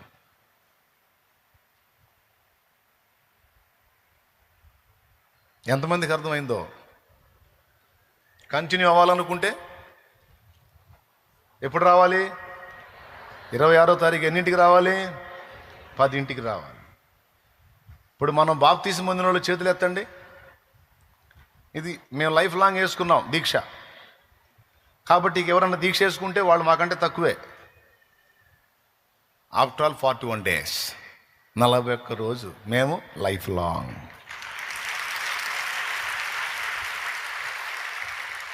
41 రోజు దీక్ష చేశాను కాబట్టి రాకళ్ళు ఎత్తబడతానన్న నిశ్చయిత నీకు లేదు. కానీ బాప్తీసము పొందిన మాకు యేసయ్య 2వ రాకడలో ఖచ్చితంగా ఎత్తబడతామన్న నిశ్చయిత ఉంది. ఉందా? కన్ఫామ్గా ఉంది. కానీ దీక్ష తీసుకున్నోడికి లేదుగా. నేను అందుకే చెప్తున్నాను, వాళ్ళు ఏళ్ళ మాటలని మోసపోకండి. ఆయన కంప్లీట్గా మారండి, బాప్తీసం పొందండి. లేకపోతే ఆర్సీఎం ఫాదర్ని అడగండి, వాళ్ళే ఇస్తారు బాప్తీసం, ఇబ్బంది లేదు. కాకపోతే చిలకరింపిస్తారు. లేదన్నా ఇక్కడ తీసుకోవాలనుకుంటున్నానంటే రా, ముంచుడు బాప్తీసం ఇస్తా. దేవునికి స్తోత్రం, లైఫ్ లాంగ్ దీక్ష. అంతేగాని అన్యజనుల ఆచారాల్లో కొన్నిటిని మనం ఫాలో అవ్వాల్సిన అవసరం అది. దానివల్ల ప్రయోజనం లేదు. ఇక ఇలాంటి ఆచార వ్యవహారాలు ఏ విషయాలలో ఎలా ఉండాలో దాదాపు తరచుగా నా ఉపదేశాల్లో చెప్పుకుంటా వచ్చా. కొంతమంది వ్యర్థముగా ఆరాధిస్తున్నారు అన్నాడు. మనుషులు కల్పించిన పద్ధతులు దైవోపదేశములని నమ్మి వ్యర్థముగా ఆరాధిస్తున్నారంటే పాపం 41 రోజు అన్ని మానుకొని వాళ్ళు చేసిన ఆరాధన ఒట్టిదేగా, ప్రయోజన శూన్యమేగా. మరి ఇప్పుడు ఈ మాట దానికి సూటు కాదా? ఇందాక నేను చదివించిన మాట, మనుషులు కల్పించిన పద్ధతులు దైవోపదేశములని వాళ్ళు బోధిస్తున్నారు, నమ్మి అనుసరించే వాళ్ళు అనుసరిస్తున్నారు. ఇద్దరు కలిసి వ్యర్థంగా నన్ను ఆరాధిస్తున్నారు, వాళ్ళకి ప్రతిఫలం ఉండదు అన్నాడు. అందుకే బాధపడి హృదయంలో నొచ్చుకొని, ఇట్లా మనుషులు కల్పించిన ఆచారాలు కాదు నాయన, దేవుడు ఇచ్చినటువంటి ఆజ్ఞ ఫాలో అవ్వండి. ఏమిటి ఆజ్ఞ అంటే మార్కు సువార్త 16వ అధ్యాయము 15-16 వచనాలు, నమ్మి బాప్తిస్మం పొందువాడు రక్షింపబడును, నమ్మని వానికి అది. మీరు సర్వలోకమునకు వెళ్ళి సర్వ సృష్టికి సువార్తను ప్రకటించండి, నమ్మి బాప్తిస్మం పొందువాడు రక్షింపబడిన, నమ్మని వానికి ఇది దేవుని వాక్యం నాయన. మీరు ఏం 41 రోజు వేసుకోండి అనేది దేవుని వాక్యం కాదు నాయన. అది మీకు బోధించిన ఫాదర్లు కానీ ఎవరైనా కానీ, ఫాదర్ అయితే బోధించడం అనుకుంటున్నాను నేను, సరైనటువంటి సేవకుడు అయితే బోధించడం అనుకుంటున్నా. ఒకవేళ ఏ ఫాదర్ అయినా, ఏ సేవకుడైనా, ఏ పాస్టర్ అయినా 41 రోజు దీక్ష తీసుకున్న తర్వాత మంది వేసుకొని తిరగడని బోధిస్తే వాడు తేడా. స్తోత్రం. సభాముఖంగా చెప్తున్నా, అది కూడా ముసుగులో మరుగులో కాదు, లైవ్లో చెప్తున్నా. దేవునికి స్తోత్రం, హల్లెలూయా. అవి మనుషులు కల్పించిన పద్ధతులు, ఆచారాలు, అవి దైవోపదేశం అనుకోవద్దు. దైవోపదేశం ఏం చెప్తుందో అది విని గ్రహించి నిజంగా దేవుని ఆజ్ఞనే ఫాలో అవ్వాలనుకుంటే మారు మనసు పొంది రక్షణ పొందాలి. ఇది దేవుడు చెప్పింది. హల్లెలూయా. ఇప్పుడు చెప్పండి, హృదయమును దూరము చేసుకొని పెదవులతో దేవుణ్ణి ఆరాధించేవాడు వ్యర్థంగా ఆరాధిస్తున్నాడు. మనుషులు కల్పించినటువంటి పద్ధతులకు, ఆచారాలకు పెద్దపీట వేసి దేవుని ఆజ్ఞను, దేవుడు చెప్పిన వాటిని నిరర్థకం చేసేవాడు కూడా దేవుణ్ణి వ్యర్థంగానే ఆరాధిస్తున్నాడు. మన ఆరాధన వ్యర్థం కాకుండా అర్థవంతమైందిగా ఉండాలంటే చాలా మెలకువగా మనం దేవుణ్ణి సేవించాలి. ఇక్కడ ఒక విషయాన్ని మీకు చెప్తాను నేను. శాస్త్రులు పరిసయ్యుల్ని చాలాసార్లు యేసు ప్రభు గద్దించాడు. ఏమని గద్దించాడో చూడండి. అయ్యో వేషధారులైన శాస్త్రులారా, పరిసయ్యులారా అని ఆయన గద్దించినటువంటి గద్దింపు మీకు చూపిస్తాను.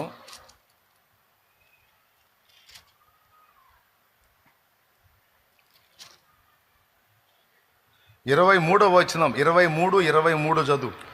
అయ్యో వేషధారులైన శాస్త్రులారా, వాళ్ళందీని తీసుకొని చూసుకోండి, ఎందుకంటే కొద్దిగా పని ఉందిలే, అందుకని చూపిస్తున్నా. చూడు, చూడు.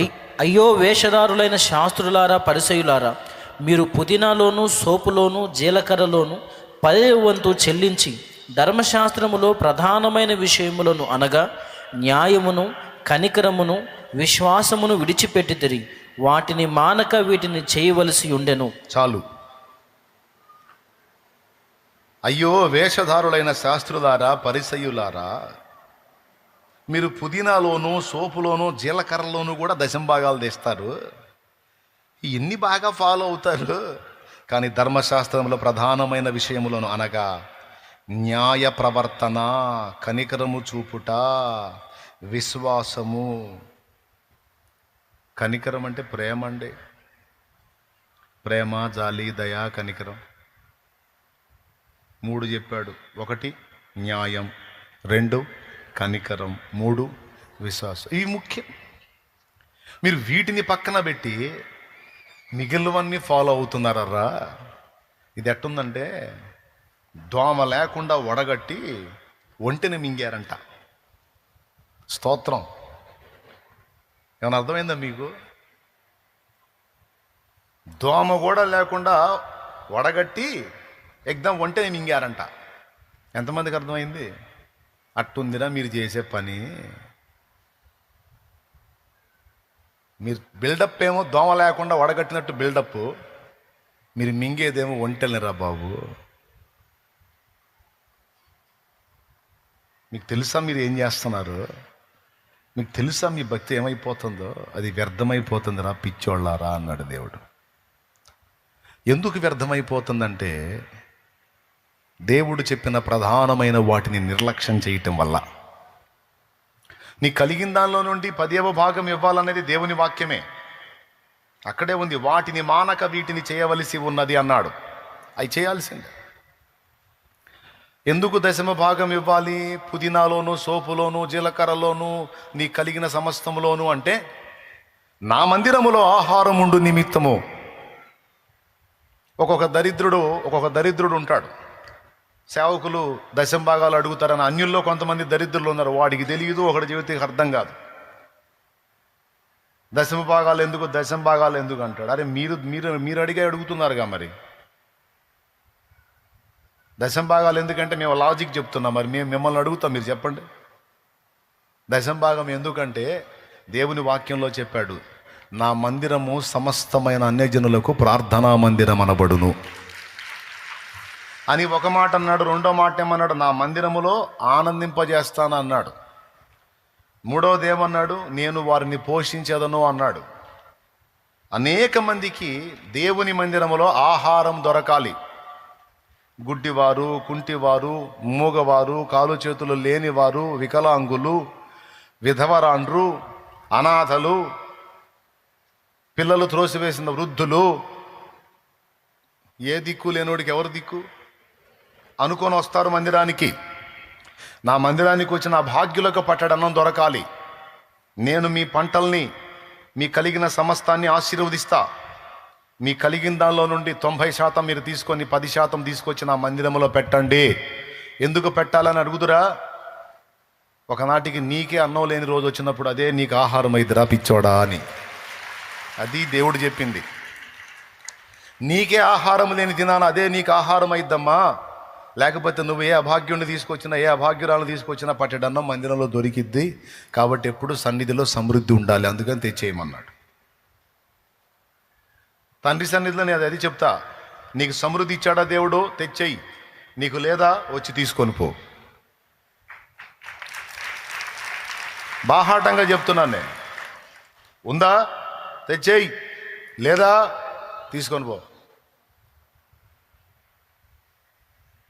ఇది దేవుని కుటుంబం. సంఘం అంటే కుటుంబం. నిద్ర వచ్చిన వాళ్ళు స్తోత్రం చెప్పండి. మెలుగుతో ఉన్న వాళ్ళు చెప్పండి. బుక్ అవుతారేమో చూసాలే.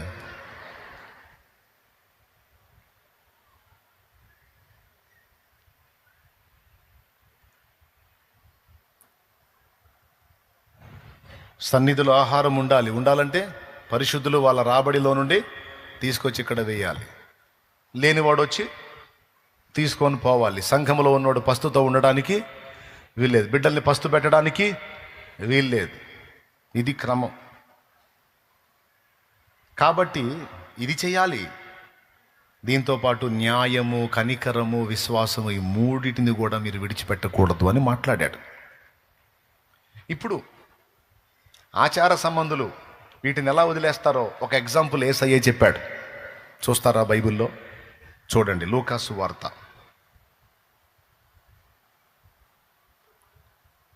ఒకసారి. లూకాసు వార్త 10వ అధ్యాయము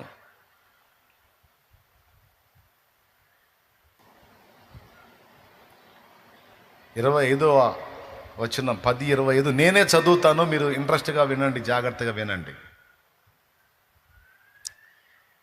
ఇదిగో, ఒకప్పుడు ధర్మశాస్త్రోపదేశకుడు ఒకడు లేచి, బోధకుడా, నిత్య జీవమునకు వారసుడనగుటకు నేనేమి చేయవలెనని ఆయనను శోధించుచు అడిగాను. అందుకు ఆయన, ధర్మశాస్త్రం అందేమి రాయబడి ఉన్నది, నీవేమి చదువుచున్నావని ఆయన అతను అడిగాడు. అతడు, నీ దేవుడైన ప్రభువును నీ పూర్ణ హృదయముతోనూ, నీ పూర్ణ మనస్సుతోనూ, నీ పూర్ణ శక్తితోనూ, నీ పూర్ణ వివేకముతోనూ ప్రేమింపవలెననియు, నిన్ను వలె నీ పొరుగువానిని ప్రేమింపవలెననియు వ్రాయబడి ఉన్నదని చెప్పాను.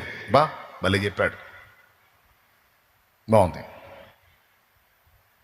అప్పుడు యేసుప్రభు అన్నాడు, అందుకైన నీవు సరిగా ఉత్తరం ఇచ్చితివి, అలాగూ చేయుము, అప్పుడు జీవించదవని అతనితో చెప్పాను. అయితే తాను నీతిమంతుడైనట్టు కనబరుచుకొనగోరి అతడు, అవును గాని నా పొరుగువాడెవడని యేసుని అడిగాను. నా పొరుగువాడు అన్నావు కదా, పొరుగువాడెవడు అని అడిగాడు. అందుకు యేసు ఇట్లా, నేను ఒక మనుష్యుడు యెరూషలేము నుండి యెరికో పట్టణమునకు దిగి వెళ్ళుచు దొంగల చేతికి చిక్కెను. వారు అతని బట్టలు దోచుకొనిరి, అతని కొట్టి కొర ప్రాణములతో విడిచిపోయిరి. అప్పుడు ఒక యాజకుడు ఆ త్రోవను వెళ్ళుట తటస్థించెను. అతడు అతన్ని చూచి ప్రక్కగా పోయెను. అలాగుననే లేవీయుడు ఒకడు ఆ చోటికి వచ్చి చూచి ప్రక్కగా పోయెను. అయితే ఒక సమరయుడు ప్రయాణమై పోవచ్చు, అతడు పడి ఉన్న చోటికి వచ్చి అతనిని చూచి అతని మీద జాలిపడి దగ్గరకు పోయి నూనెయు ద్రాక్షరసమును పోసి అతని గాయములను కట్టి తన వాహనం మీద ఎక్కించి ఒక పూటకూళ్ళవాని ఇంటికి తీసుకొని పోయి అతన్ని పరామర్శించెను. మరునాడు అతడు 2 దేనారములు తీసి ఆ పూటకూళ్ళవానికి ఇచ్చి, ఇతని పరామర్శించుము, నీవింకా ఏమైనాను ఖర్చు చేసినడలా నేను మరలా వచ్చినప్పుడు అది నీకు తీర్చేదనని అతనితో చెప్పి పోయెను. కాగా దొంగల చేతిలో చిక్కిన వానికి ఈ ముగ్గురిలో ఎవడు పొరుగువాడాయనని నీకు తోచుచున్నదని యేసు అతన్ని అడుగగా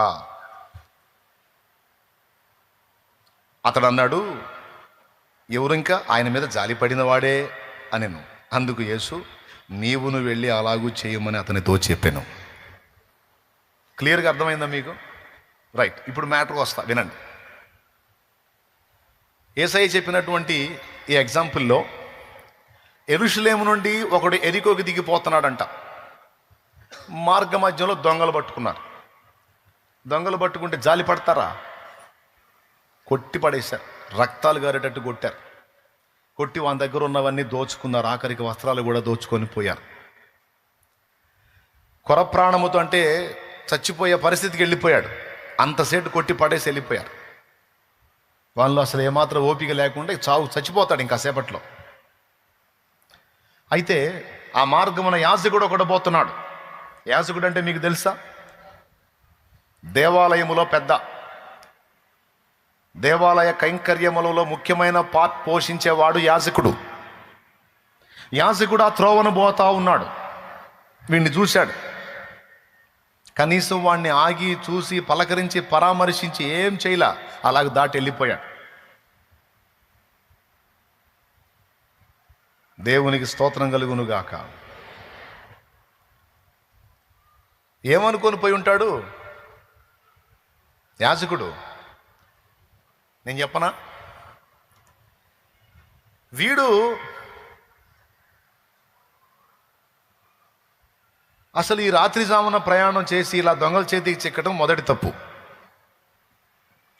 రెండో తప్పు వినండి బాగా. రెండో తప్పు ఏంటంటే, మొత్తానికి వీడి జీవితంలో ఏదో దోషాలు ఉన్నాయి. వీడు మంచోడు కాదు. వీడు మంచోడు అయితే దేవుడు వీడిని దొంగల చేతిలో పడనిచ్చేవాడు కాదు. వీడు మంచోడు కాదు కాబట్టి వీడు టైంలో ప్రయాణం చేశాడు. మొదటిది. వీడు మంచోడు కాదు కాబట్టి వీడు దొంగలకు చిక్కేటట్టు దేవుడు చేశాడు 2. వీడు మంచోడు కాదు కాబట్టి వాళ్ళు పచ్చడయ్యేటట్టు కొట్టారు 3. వీడు మంచోడు కాదు కాబట్టి కనీసం పలకరించే దిక్కు లేకుండా అలా పడున్నాడు 4. మంచోడు గానోడుతో నాకెందుకు అని పోయాడు. ఎవరయ్యా పోయింది? దేవునికి స్తోత్రం. స్తోత్రం చెప్పాను, పెద్దగా చెప్పండి. ఓకేనా? మీరు ఆలోచించండి. ఈ టైపు సైకాలజీ మనకు కూడా ఉంటుంది. ఎవరన్నా తేడా పడితే ఖచ్చితంగా ముందు వాడే డైలాగ్ ఏంటో తెలుసా? ఎంత తేడా అయితే ఇట్లా జరిగిందో. మంచోళ్ళని దేవుడు ఎందుకు అట్ట చేస్తాడు? తేడాలకే ఇట్లా జరిగిద్ది. ఏబు స్నేహితులు ఇదే టైపు మాట్లాడారు ఏబుతో. దేవుడు అన్యాయం చేయడు, ఏబో నీకు ఈ గతి పట్టిందంటే నువ్వు ఎంత తేడా అయితే ఈ గతి పట్టిందో అని ఏబుని పొడవటం మొదలుపెట్టారు. ఆ టైపోళ్ళు అన్నమాట కొంతమంది మనుషులు. బాధలో ఉన్నోడిని ఆదుకొని సాయం చేద్దాం, వాడిని లేవనెత్తుదాం, వాడికి ఇంత ఉపచారం చేద్దాం అనుకోరు.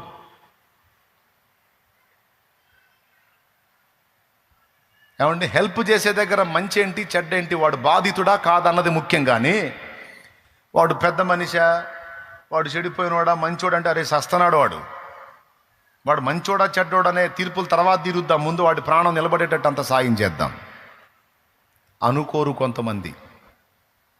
నీ బోటు వాళ్ళు పోయి అయ్యయ్యో పాపం అని సాయం చేయబోతే ఇదిగో ఇట్రా ఏంది పరిగెత్తుతున్నావు, ఏంది ఆ మనిషికి చేద్దామనే, మామూలు మనిషి కాదా, ఆ మనిషి నీకు తెలియదు, దా లోపల రా ముందురా. ఆ మనిషి కర్మ అంతే గాలాల, ఆ మనిషి కర్మ అంతే గాలాల. ఆ మనిషి మామూలు మనిషి కాదు. ఎంత చెడిపోయిన మనిషి అయితే దేవుడు ఆ కర్మ పెట్టాడు ఆ మనిషికి. దా చెబుతా, దా మనిషి స్టోరీ చెబుతా, దా నీకు రా రా అని లోపల తీసుకెళ్ళి ఇక ఆ మనిషికి తను సాయం చేయకపోగా చేసేవాళ్ళని కూడా చేయనీయకుండా చెడగొట్టే బాపతున్నోళ్ళు ఉన్నారా లేరా? అబద్ధాలు ఆడకుండా చెప్పండి.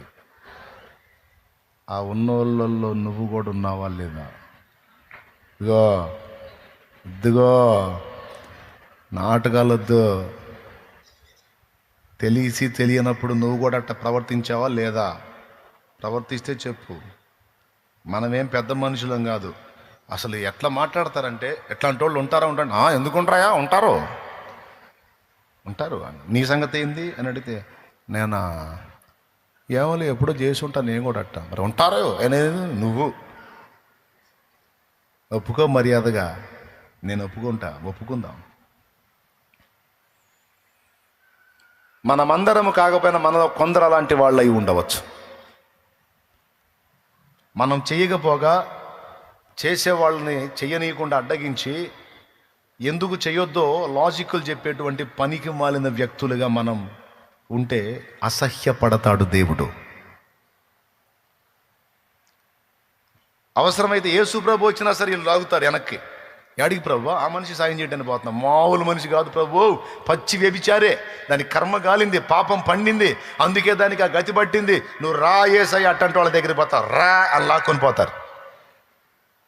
వీళ్ళు యేసు ప్రభుని కూడా సాయం చేయనీరులు. యాజకులు పరిశుద్ధులు అస్సలు పాపం చేయరు, అస్సలు పొరపాటును కూడా.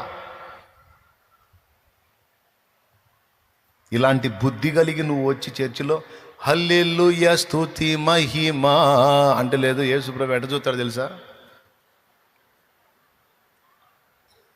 అస్సలు ఏం కదిలాడు ఆయన, తొణకడు కూడా తొణకడు. నువ్వు ఆరాధిస్తుంటే పరవశించడం కానీ ఆనందపడటం కానీ అట్లా ఏం ఉండదు ఆయనకి. నువ్వేం పరవశించి హల్లెలూయా హల్లెలూయా గ్లోరీ గ్లోరీ అంటుంటావు. ఆయనే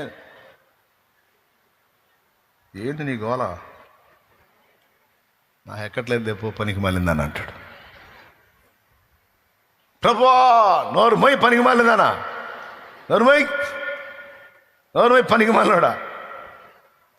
ప్రభువా భక్తుని ప్రభువా, నీ భక్తుని ప్రభువా, నీ భక్తురాలి ప్రభువా, నువ్వంటే ప్రేమ ప్రభువా.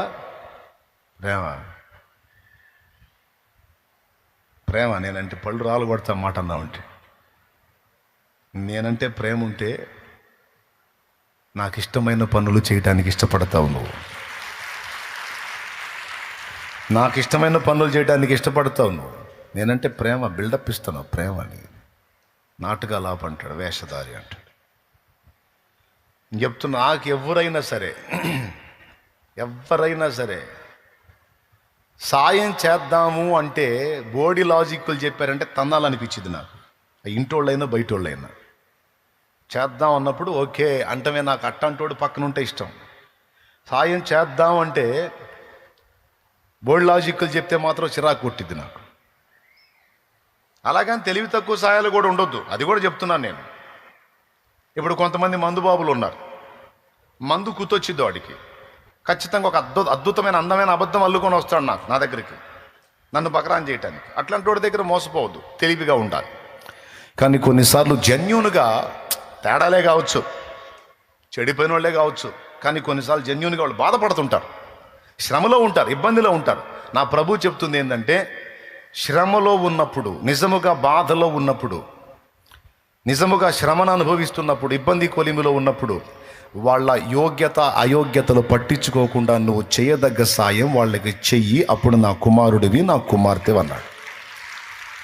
ఆ నీ శత్రువైనా సరే, నీ పగవాడైనా సరే, వాడు ఇబ్బంది కొలిమిలో ఉంటే నువ్వు చేయదగ్గ సాయం చేయి, నువ్వు చేయదగ్గ హెల్ప్ చేయి. దేవునికి స్తోత్రం కలుగునుగా. దాన్ని నా యేసయ్య ఇష్టపడతాడు. ఇక్కడేమో యాజకుడు హడావుడిగా వెళ్తున్నాడు దేవాలయానికి. దారిలో ఒకడు కొర ప్రాణాలతో పడి ఉండి కొట్టుమిట్టాడుతున్నాడు. ఫ్యాన్లు ఎందుకు అయిపోయినాయి బాబు? చూసుకోండి.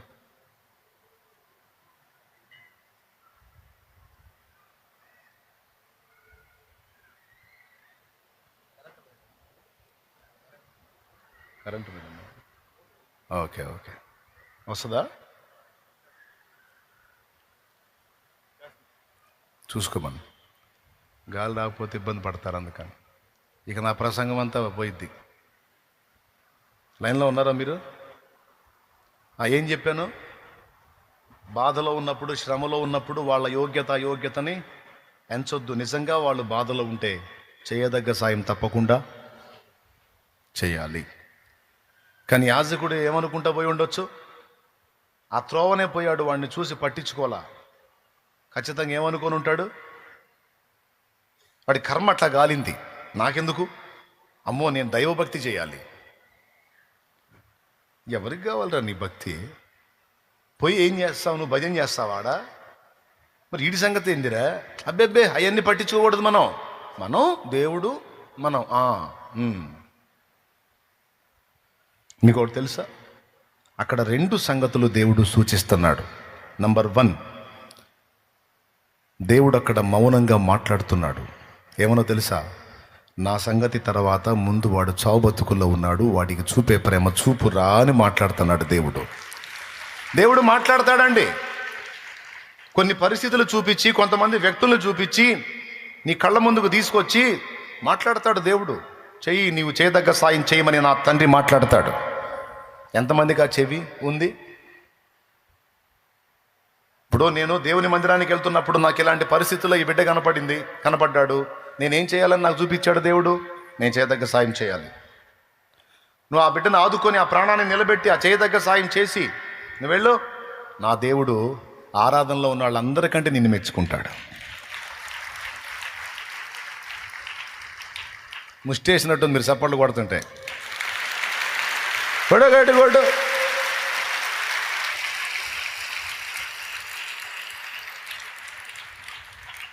అంటే గాలాట్లేదు, ఓపిక ఏడొచ్చుద్దన్న అంటారా? తిరుగుతలే ఫ్యాన్ లాగండి. 2 విషయాలు చెప్తాను. ఒకటి, దేవుడు మాట్లాడుతున్నాడు అక్కడ బాధితుడిని చూపించి. అక్కడ నువ్వు వేదాంతాలు మాట్లాడటం కాదు, వీడేం పాపం చేస్తే ఈ గతి పట్టాడు అనే వాడి నేరాల సంఖ్యను బయటికి తీయటం కాదు. నువ్వు చేయదగ్గదేంటి? సరే, పాపమో పుణ్యం వాడిని ఎత్తుకొచ్చింది, ఆడు మోస్తున్నాడు, నువ్వు చేయదగ్గదేంటి? ఇంకొకటి చెప్పనా? కొన్నిసార్లు మన స్పందనను గుర్తించడానికే కొంతమంది వ్యక్తులకు సమస్యలు వచ్చేటట్టు దేవుడు చేస్తాడు. ఆ సమస్యల్లో మన స్పందన ఏంటో దేవుడు పసిగట్టడానికి కొంతమంది వ్యక్తులు కొన్ని ఇబ్బందులు వచ్చేటట్టు మన కళ్ళ ముందు దేవుడు అనుమతిస్తాడు. అప్పుడు మన హృదయం కొట్టుకుంటుందా, స్పందిస్తుందా? వాళ్ళు చేస్తారులని మన దగ్గర అవకాశం ఉన్నా కూడా చేతులు దులిపేసుకొని వెళ్తున్నామా? మొత్తం రాయబడతాయి అక్కడ. నేను చెప్పేది వేస్ట్ మ్యాటర్ కాదు. దీన్ని సీరియస్గా తీసుకుంటే ధన్యులు మీరు. చాలా కీలకమైన విషయాలు ఇవి. ఎంతమందికి అర్థమవుతుంది? ఖచ్చితంగా తీసుకోండి. దేవుడు పరిగణలో తీసుకుంటాడు. ఎప్పుడు కూడా ఎదుటి వాళ్ళకి హెల్ప్ చేసేటప్పుడు వాళ్ళ యోగ్యత అయోగ్యతను ఎంచొద్దు. నిజంగా వాళ్ళు బాధపడుతుంటే అది జెన్యూన్ అయితే తప్పకుండా నువ్వు చేయదగ్గ సాయం నీకు ఓపిక ఉంటే చెయ్యి.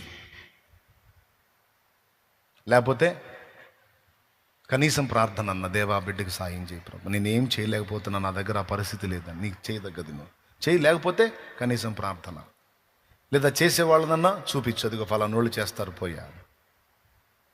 కానీ దిక్కుమాలిన వేదాంతాలు చెప్పి వాళ్ళ పాపం అట్ట చుట్టుకుంది, వాళ్ళ కర్మ అట్ట గాలింది, మనం మంచిగుంటే మంచి క్రమాలు వస్తాయి, అట్లాంటి పాపిష్టి పనులు చేసి అట్ట కర్మ గాలిద్ది, ఏం చేద్దాం, ఎవడిదోడు మొయ్యాలి మనకెందుకు అని దులిపేసుకొని పోవద్దు. ఏం చేయాలి చెప్పండి? కనికరము చూపాలి. ఇప్పుడు ఆ యాజకుల్లో కనికరం ఉందా? కనికరం లేని వాడి యాజకత్వం ఎందుకు పనికి వచ్చిందండి?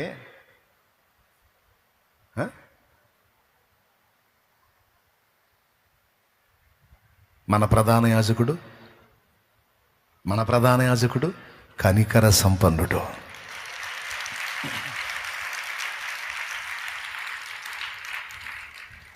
దావీదు కుమారుడా నన్ను దాటిపోకయ్యా, నజరేతువాడా నన్ను విడిచిపోకయ్యా. వేస్తే కేక చక్క చక్క చక్క చక్క నడుచుకుంటే అల్లంత దూరం పోయిన అడుగులు టక్కుమని ఆగిపోయినాయి.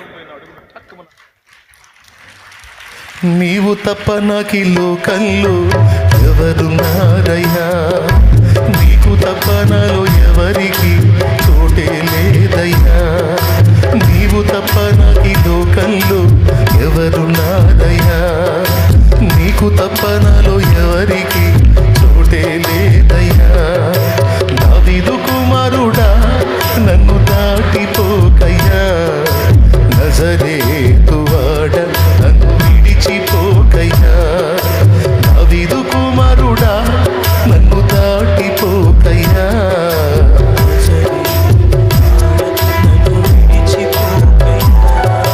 నీవు తప్ప నాకు లోకంలో నీకు తప్ప నాలో ఎవరికి ఏమండి?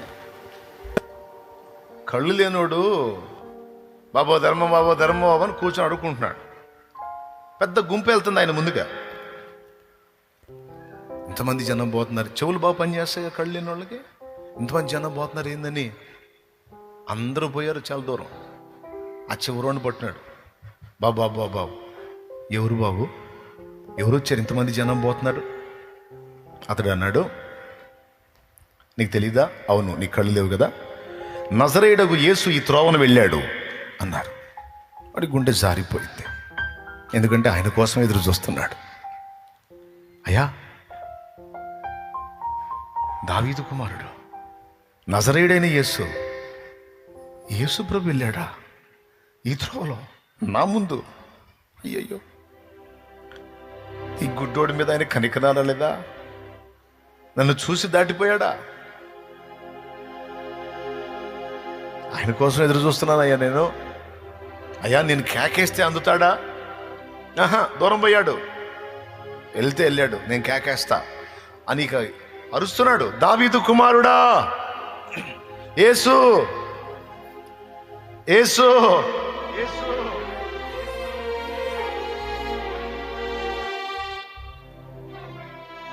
అరవటం మొదలు పెట్టాడు. అయ్యో, ఆయన కోసమే నేనుంది.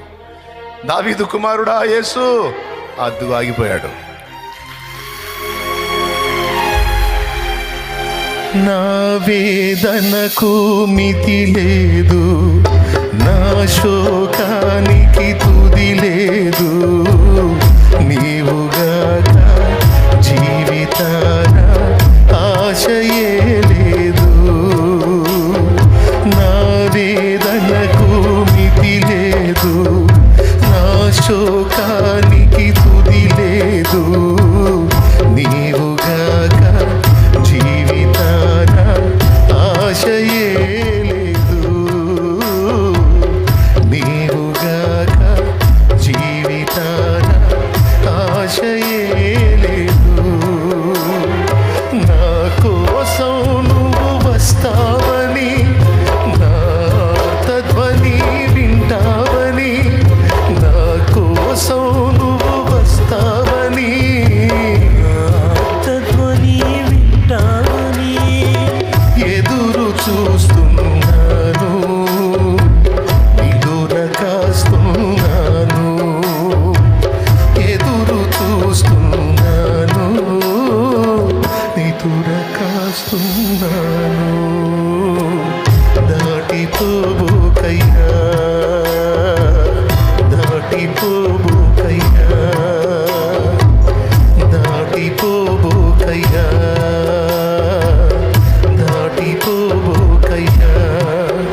యేసయ్యా నా దేవా, యేసయ్యా నా ప్రభువా, దాటిపోబోకయ్యా, దాటిపోకయ్యా. Praise the Lord. ప్రభు ఆగిపోయాడు అక్కడ. కొంతమంది వచ్చి అంటారు, బైబిల్లో రాస్తుందండి, ఆ సినిమాలో ఉందో లేదో నాకు తెలియదు కానీ బైబిల్లో రాస్తుంది. కొంతమంది వచ్చి, రేయ్ గుడ్డోడా నోర్మై అరవాకో బెదిరిస్తున్నారు. ఆ దరిద్రులు ఏం చేయాలండి? ఆ దరిద్రులు ఏం చేయాలి? కళ్ళు లేనోడు ఇక్కడ ఉన్నాడు, కళ్ళు లేనోళ్ళ కళ్ళు యేసయ్య ఇస్తున్నాడు అని అవసరమైతే వీళ్ళు నిలబడి యేసుని కేక వేసి ఆయన ఆపి వీడిని తీసుకెళ్ళాలి అక్కడికి. కేక వేయాల్సిన వాళ్ళు కేకలు వేసేవాడి నోరు మూపిస్తున్నారు. కొంతమంది అంతే, రక్షించే యేసు ప్రభు దగ్గరికి వస్తుంటే ఆపుతుంటారు. మనమేంది, మన కులమేంది, మనం అంతా, మనం ఇంత, ఎట్లా పోతావు నువ్వు అక్కడికని నీ నోరు మూపించడానికి, నీ కాళ్ళు అణచివేయటానికి, నిన్ను ఆపటానికి ప్రయత్నిస్తుంటారు. పనికి మాలిన మోక, పనికి మాలిన పాపిష్టి మోక, కనికరం లేని మోక, జాలి దయ కరుణ లేని మోక. వాళ్ళ మాటల కోసం ఆగాల నువ్వు? నీ దీన స్థితి వాళ్ళకి తెలుసా? నీ గుండె గాయం వాళ్ళకి తెలుసా? నీ ఇంట్లో పరిస్థితి వాళ్ళకి తెలుసా? నువ్వు దేవుని దగ్గరికి వెళ్తే క్లాసులు ఇయటానికి వచ్చారు. క్లాసులు ఇయటానికి నువ్వు తిన్నావో లేదో తెలుసా దరిద్రులకి? నీ ఇంట్లో జరుగుతుందో లేదో తెలుసా దరిద్రులకి? నువ్వు చావాలనుకున్నావు అన్న సంగతి తెలుసా దరిద్రులకి? వాళ్ళ క్లాసులు నువ్వు పట్టించుకోవాలా? వాళ్ళు ముయ్యమంటే నోరు ముయ్యాలా, వాళ్ళు ఆగమంటే చర్చికి ఆగాల నువ్వు? ఎవరురా మీరు? ఎవరు మీరు? ఎక్కడొచ్చారా మీరు? నాకు ఈరోజు నేను సజీవంగా ఉన్నానంటే ఆయన కృప. ఈరోజు నేను బ్రతికి బట్టగట్టి తిరుగుతుందంటే నా ప్రభు దయ. మీరు మొత్తం కట్టకట్టుకొని వెలేసుకుంటే వెలేసుకోండి. మీరు నన్ను వెలేయటం కాదు, నేనే మిమ్మల్ని వెలేస్తాను. పడే మీరు నన్ను ఏం పిలవద్దు, నేను పిలవను మిమ్మల్ని. నాకు పరిశుద్ధులు ఉన్నారు, దేవుని బిడ్డలు ఉన్నారు. లారీలు కొన్నారా నాకు, క్రీస్తు రక్త సంబంధికులు. అట్లా అంటే పరిగెత్తుతారు నాకు. అసలు ఎవరు రాకపోయినా పర్వాలా, నాకు యేసు చాలు. ఎవరి మాటల కోసమో, ఎవరి దయా దాక్షిణ్యాల కోసమో, ఏ కులం కోసమో, ఏ మతం కోసమో, ఏ ఆచారం కోసమో నేను ఆగను. నాకు యేసు కావాలి, నాకు యేసు చాలు. ఎవడో చెబితే నేను ఆగను బాప్తిస్మానికి. నేను బాప్తిసం పొందుకుంటా, నాకు యేసు కావాలి. కొంతమంది చర్చికి పోతే పోయావు కానీ బాప్తిసం పొందొద్దు అంటారు. అంటే ఫ్లైట్ ఎక్కితే ఎక్కావు కానీ ఏం తీసుకోవద్దు, బోర్డింగ్ పాస్ తీసుకోవద్దు. అరే ట్రైన్ ఎక్కినప్పుడు టికెట్ తీసుకోపోతే ఎట్లా, ఫ్లైట్ ఎక్కేటప్పుడు బోర్డింగ్ పాస్ లేకపోతే ఎట్టా?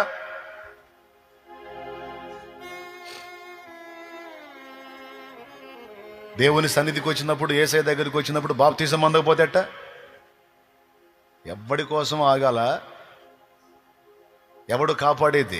భూమి మీద అయినా చచ్చిన తర్వాత నిత్య నరకం నుంచి నిత్య జీవానికైనా కాపాడేది నా యేసు, నా ప్రభు.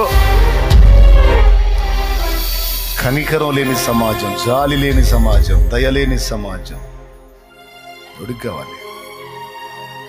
అరే కళ్ళు లేనోడిని తీసుకెళ్ళి ఆయన దగ్గరికి తీసుకెళ్ళి, అయ్యా ఇటు గుడ్డోడు, మా కళ్ళ ముందు చాలాసార్లు బరిగొడ్లు పొడిచినాయి, మా కళ్ళ ముందు చాలాసార్లు పడ్డాడు, ఆడి కంచంలో ఈగలున్నాయో దోమలున్నాయో వాడికి తెలియదు, పాపం అన్నం పెడితే అలా కలుపుకొని తినేస్తూ ఉంటాడు, ఆ తినేదానిలో ఈగలు పోతాయి దోమలు పోతాయి, వాడికి తెలియదు. మనం అంటే కళ్ళు ఉంటాయి, చూసి అయ్యో అని తీసేసుకుంటాం, కానీ వాడు అట్లనే తింటాడు. పాపం అయ్యా వాడు దుర్భర జీవితం జీవిస్తున్నాడు, అయ్యా యేసయ్యా వాడిని బాగు చేయయ్యా అని తీసుకెళ్ళాలా? ఆడి నోరు మూపిస్తున్నారు. కనికరం లేని గుంపు, కనికరం లేని గుంపు, జాలి దయలేని గుంపు. ఎందుకంటే వాళ్ళు లెక్క చేయలే, ఇంకా పెద్ద కేకలు వేశాడు. కొంతమంది నన్ను ఎగతాళి చేస్తారు, కొంతమంది జాలితో చేరదీస్తారు. వాళ్ళు చేరదీసినా ఎంతవరకు అయ్యో రూపాయి ఇచ్చి పోతారు వాళ్ళు, అంతవరకేగా. నా బరువు బాధ్యతలు మోసేది ఎవరయ్యా? యేసయ్యా. లోకమంతా చూచి నన్ను ఏడిపించిన, జాలితో నన్ను చేరదీసిన, ఒంటరినయ్య నా తోడు నిలువవా, ఒంటరినయ్య నా తోడు నిలువవా, దావీదు కుమారుడా నన్ను దాటిపోకయ్యా, నజరేతు వాడ నన్ను విడిచిపోకయ్యా. ఆగి కబురు పెట్టాడు. అతని పిలుపు నాకు వినబడింది, అతని నా ఎద్దుకు తీసుకొని రండి అన్నాడు.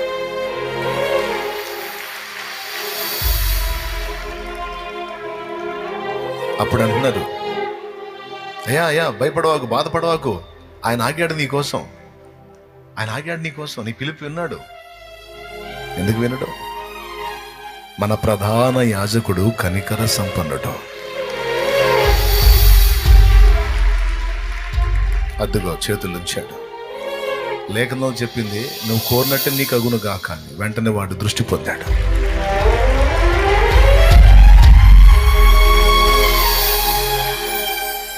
చూడగలుగుతున్నాడు, వెలుగును చూడగలుగుతున్నాడు.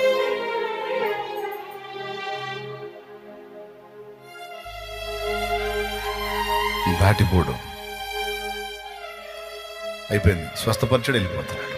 హల్లెలూయా. చక్క వెళ్తున్నాడు, వేశాడు కేక, ఆగిపోయాడు. ఏంది నీ గొడవ అన్నాడు. నా పరిస్థితి ఇది అన్నాడు. సరేరా నేను చేయగలను నమ్ముతున్నావా? నమ్ముతున్నానయ్యా. సరిపో, నీవు కోరినట్టే అగును కాకపో అన్నాడు. అంతే. ఈరోజు నీ ఆర్తధ్వనులు కూడా నా తండ్రి వింటున్నాడు. నువ్వు దేనికోసం ఆర్తధ్వని చేస్తున్నావో, దేనికోసం అంగలారుస్తున్నావో, దేనికోసం నువ్వు మొర్రపెట్టుకుంటున్నావో, ఏడుస్తున్నావో, మొత్తం ఆయన సన్నిధిలో ఉన్నాయి. వినడనుకోవద్దు, పట్టించుకోడు అనుకోవద్దు, వాటిని వదిలి దాటిపోతాడు అనుకోవద్దు. అవన్నీ ఆయన దగ్గర జ్ఞాపకార్థంగా ఉన్నాయి. తప్పకుండా నీకు సమాధానం ఇస్తాడు ఆయన. చెప్పు, స్తోత్రం చెప్పు విశ్వాసంతో. ఖచ్చితంగా జవాబులు ఉంటాయి. మొర్ర పెట్టి విజ్ఞాపన చేసి కన్నీరు కార్చి నువ్వు మర్చిపోతావేమో, ఆయన మర్చిపోడు. అన్నీ గుర్తుపెట్టుకుంటాడు.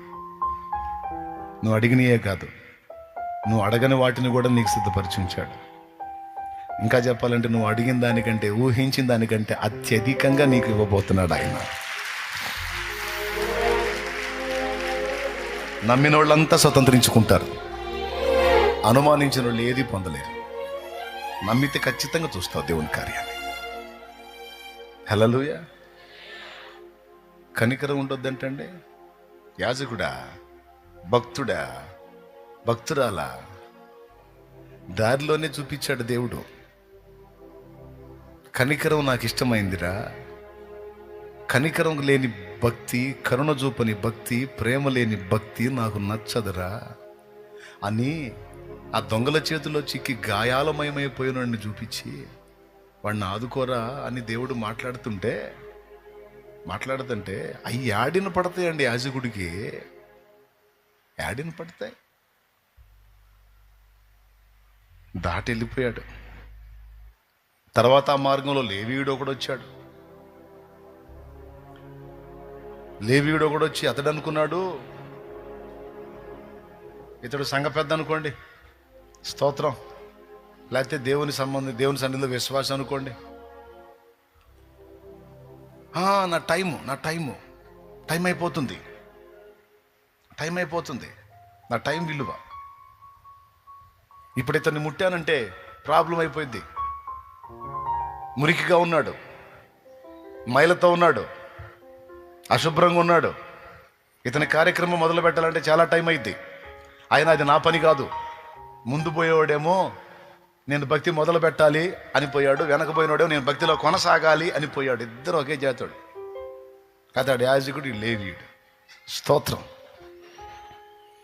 వీళ్ళిద్దరు కలిసి వెళ్ళేసినోడు ఒకడు ఉన్నాడు, వాడు సమరయుడు. వీళ్ళిద్దరు కలిసి వెళ్ళేసినోడు సమరయుడు. ఆ సమరయుడు వస్తున్నాడు ఆ దారిన. వీళ్ళకున్నట్టు అతనికి పనులున్నాయి. చూశాడు. ఆయన చూసి తను ఎక్కిన పశువు మీద నుంచి దిగి పరుగును వాని దగ్గరకు వచ్చి వాని పరిస్థితి చూసి ముందు కాసిని నీళ్లు దాపి అన్ని పైకెత్తుకొని ఆడి గాయాలు కట్టి నూనె ద్రాక్షరసం పోసి ఆ గాయాలను కట్లు కట్టేసి తన దగ్గర ఉన్న వస్త్రాలు వాడి మీద కప్పేసి తన పశువు మీద అతన్ని ఎక్కించి తీసుకెళ్తున్నాడు. ఎంత పని చేశాడో చూడండి. మళ్ళీ సమరయుడు, అంటరానోడు,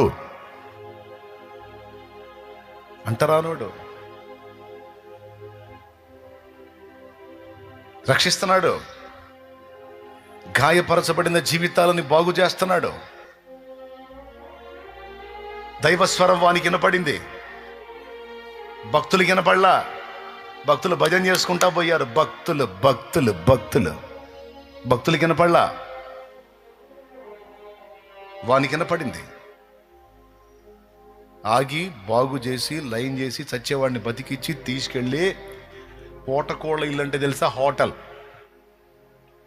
తీసుకెళ్ళి అక్కడ పైసలు ఇచ్చి వాడికి ఆహారం పెట్టించి అక్కడ బస ఏర్పాటు చేసి నేను రిటర్న్ వచ్చేటప్పుడు మిగిలిన అమౌంట్ కడతాను, అతను జాగ్రత్తగా చూసుకోండి, చచ్చి బతికాడు అని అతని కోసం కష్టపడటమే కాకుండా తన ఆహారం అతనికి పెట్టడమే కాకుండా తను తెచ్చుకున్నవి అతనికి ఇవ్వటమే కాకుండా తన డబ్బును అతనికి వెచ్చించి తిరిగి వచ్చేటప్పుడు మిగిలింది కూడా కట్టేస్తానని చెప్పి ఒప్పుదల చేసుకొని పోతున్నాడు.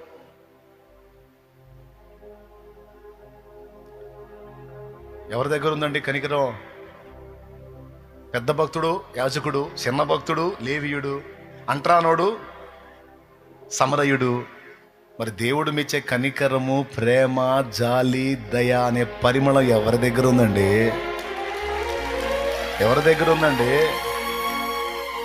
ఇది లేని వాని యాజకత్వం ఎందుకంటే తగలబెట్టనా? ఇది లేని వాని లేవియతనం ఎందుకంటే తగలబెట్టనా? ఇప్పుడు మీకు అర్థం అవ్వాలి ఇప్పుడు ఈ మాటలు ఎందుకు చెప్తున్నాను.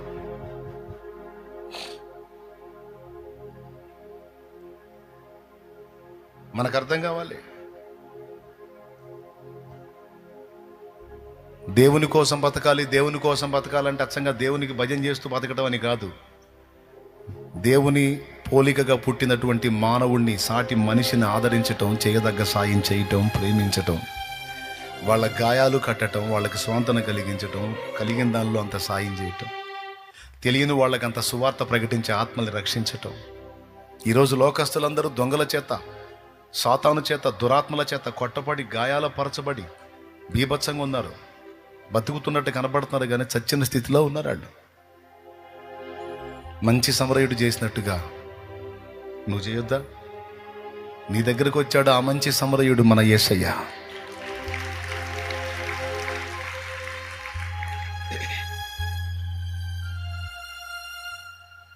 వచ్చి నీ గాయాలు కట్టాడు, నిన్ను బతికించాడే, నీకు ధైర్యం ఇచ్చాడు, భరోసా ఇచ్చాడు, ఈరోజు బ్రతుకు విలువ నేర్పాడు. మరి ఇతరులకు నువ్వు చేయొద్దా? ఈరోజు నీకు నాకు ఇస్తున్న పిలుపదే, నా కుమారుడా నా కుమారి, నీ ఎడల నేను ఎట్టి ప్రేమ కనపరిచానో, నీ కోసం నన్ను నేను ఎలా అర్పించుకున్నానో, నీవు కూడా నీ పొరుగువారి నిమిత్తం అవసరమైతే నీ ప్రాణం కూడా పెట్టబద్దుడవై బద్దురాలవై ఉండాలి. హల్లెలూయా. దిగజారిన వేళ ఎరికో దిగిపోతిని, దిగిపోయిన వేళ దొంగలకు చిక్కి తిని. దిగజారిన వేళ ఎరికో దిగిపోతిని, దిగిపోయిన వేళ దొంగలకు చిక్కి తిని. దొంగల చేతికి చిక్కిన వేళ గాయపరచబడి తిని.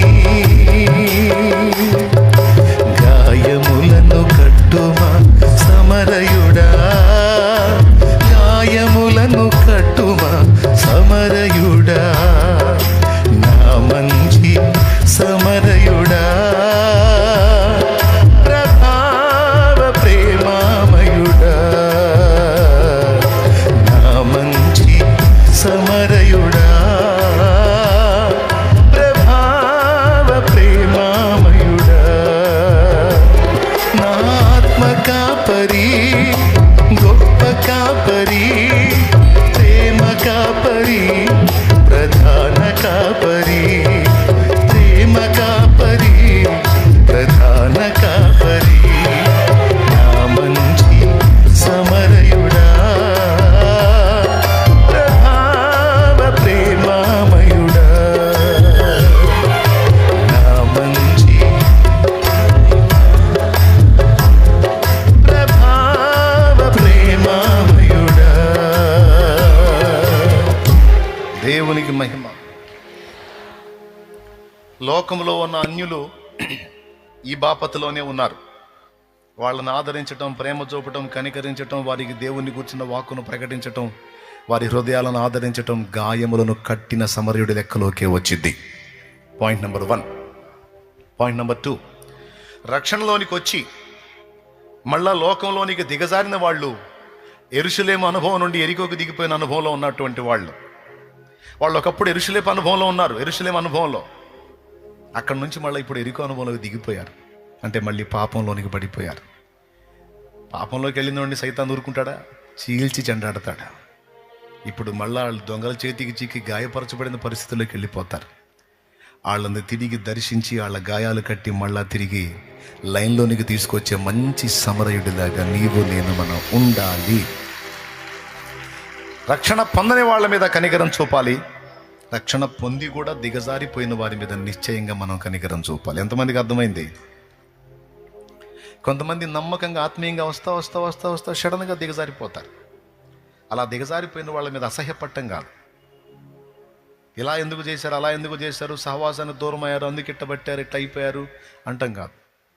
అవసరమైతే నువ్వు మాట్లాడి దర్శించి బలపరిచి, దేవుడు ఇంకా నిన్ను ప్రేమిస్తున్నాడు, ఇంకా నిన్ను క్షమిస్తున్నాడు, దిద్దుకో రా అని వాళ్ళని దేవుని దగ్గరికి నడిపించేటట్టు ఉండాలి. అసహించుకొని విసర్జించకూడదు.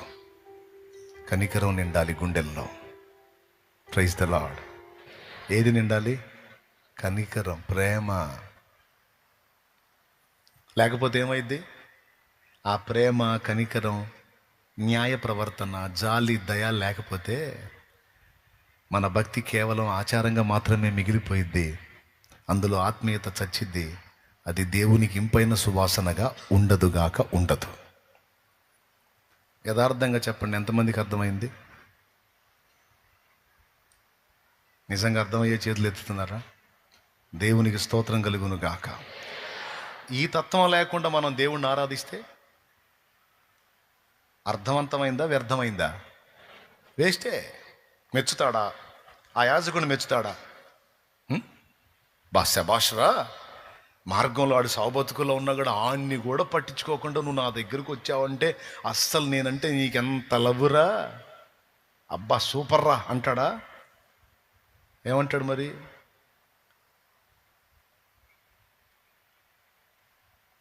నీకు తెలిసి ఏమంటాడు? నేను చెప్పాల్సిన అవసరంలా. ఆ సమరయుడి విషయాలు ఏమంటాడు మరి? మెచ్చుకున్నాడు.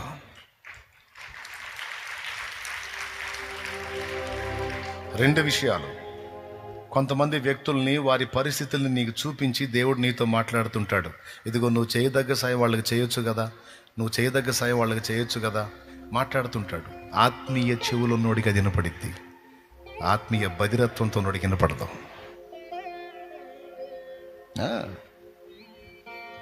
కొన్ని పరిస్థితుల్లో దేవుడు నీతో మాట్లాడతాడు అనేది ఒకటి. రెండోది ఏంటో తెలుసా? అవకాశం. దేవుడు నిన్ను మెచ్చుకోవటానికి, నీలో తన తత్వాన్ని చూసుకోవటానికి దేవుడు నీకు ఇచ్చే అవకాశాలు అవి. ఇది రెండోది తెలుసా? ఛాన్సెస్ మిస్ కాకూడదు. ఆగి పరిచర్య చేయొచ్చు, ఏముంది లేని వెళ్ళిపోవచ్చు. అడ్రోడ్ సెంటర్లో ఎండాకాలం రోజుల్లో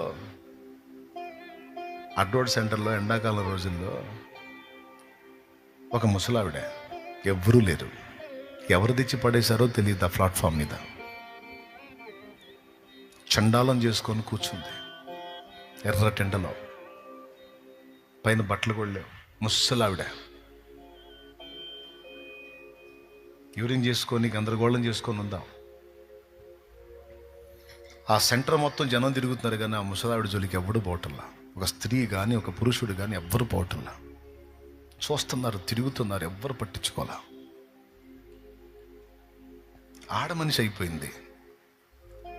నేను చూస్తున్నా, బాధపడుతున్నా, వస్తున్నా, అడ్డోడ్డు ఎక్కుతున్నా, అమెరికా ఎక్కుతున్నా. అరే రే రే రే ఈ పరిస్థితుల్లో ఉంది, గతి ఏందని ఆలోచన చేస్తా ఎక్కుతున్నా. ఈలోపు ఆ రోడ్డు దాటి ఒక చెల్లి వస్తుంది. రోడ్డు దాటి ఏడు కోసం తెలిసి మందిరానికి వస్తుంది. ఇక్కడికే వస్తుంది, మందిరానికి వస్తుంది. ఆమెకి వెళ్ళి చూసింది. అసలు ఈ అమ్మాయి ఏం చేసిద్దో అని నేను సైలెంట్గా పక్క నుండి అబ్జర్వ్ చేశా. అల్లాడిపోయింది. ఆ పెద్ద ఆవిడని చేతులతో ఎత్తుకుంది.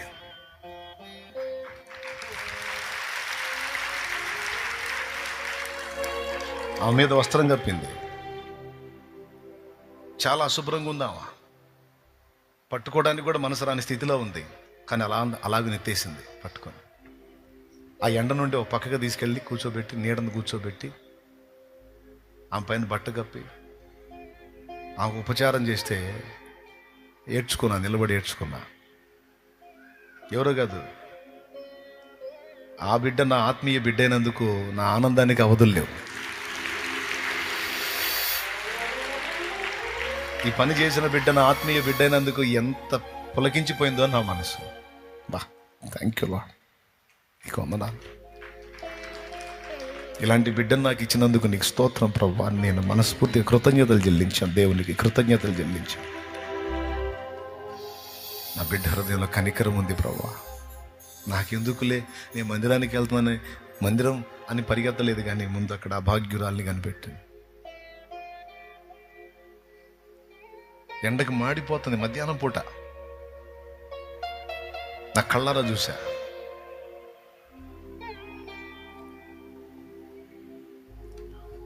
చేయాలమ్మా, సామాజిక సేవ చేయాలి, సోషల్ సర్వీస్ కూడా చేయాలి.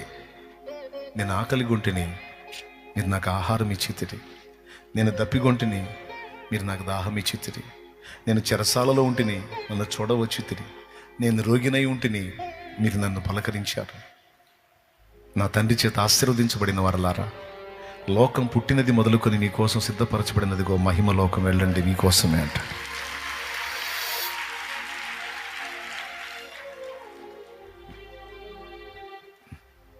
ప్రేమ లేని క్రైస్తవ్యాన్ని దేవుడు ఒప్పుకోడు, ప్రేమ లేని భక్తిని దేవుడు ఒప్పుకోడు, కనికరం లేని భక్తిని దేవుడు ఒప్పుకోడు. ఒక రకంగా చెప్పాలంటే అలాంటి అభాగ్యులు, దీనులు, వేదనామయమైన స్థితిలో ఉన్నవాళ్ళు నీ కంట పడటం దేవుడు నీకు ఇచ్చిన ఛాన్స్. మొదటిది, ఆ వ్యక్తులను చూపించి దేవుడు నీతో మాట్లాడతాడు, ఇది మొదటిది. రెండవది, నీకు దేవుడు ఇస్తున్న అవకాశం హెల్ప్ చేయమని. ఒకవేళ నువ్వు నిజంగా దైవ స్వరాన్ని విని ఆ అవకాశాన్ని వినియోగించుకొని హెల్ప్ చేసావా, అక్కడ రాయబడిద్ది అది. అబ్జర్వ్ చేస్తూ ఉంటాడు ఆ సన్నివేశాన్ని దేవుడు. నువ్వు స్పందిస్తావా లేదా, స్పందిస్తా లేదా అని అబ్జర్వ్ చేస్తాడు. దూతలు గమనిస్తారు, ప్రభువు గమనిస్తూ ఉంటాడు. నువ్వు ధన్మ నా పనిలోకి ఇన్వాల్వ్ అయితే అద్దుగో అద్దుగో అద్దుగో నా బిడ్డ స్పందించింది చూడు, దూతలారా చూడండి, అదిగో రాయండి, అదిగో నా కుమారుడు స్పందించాడు చూడు. స్పందిస్తాడు వాడు, నా బిడ్డ అంటాడు. అదిగో నా కుమార్తె స్పందించింది చూడు, స్పందించింది ఎందుకంటే నా బిడ్డ. ఆకలి కొన్న మొఖం చూడదు, నా మనసు పిచ్చిదాంది, తనకుంది కొంచెమైనా అందులో తీసుకెళ్ళి పెట్టిద్ది. నా బంగారు తల్లి అని మెచ్చుకుంటాడు నా ప్రభు. హల్లెలూయా హల్లెలూయా హల్లెలూయా. మంచి మనసు అంటే ఏందండి? కనికరంతో నిండిన మనసు, ప్రేమతో నిండిన మనసు. ధనవంతుడు లాజరు స్టోరీ మీకు తెలుసు.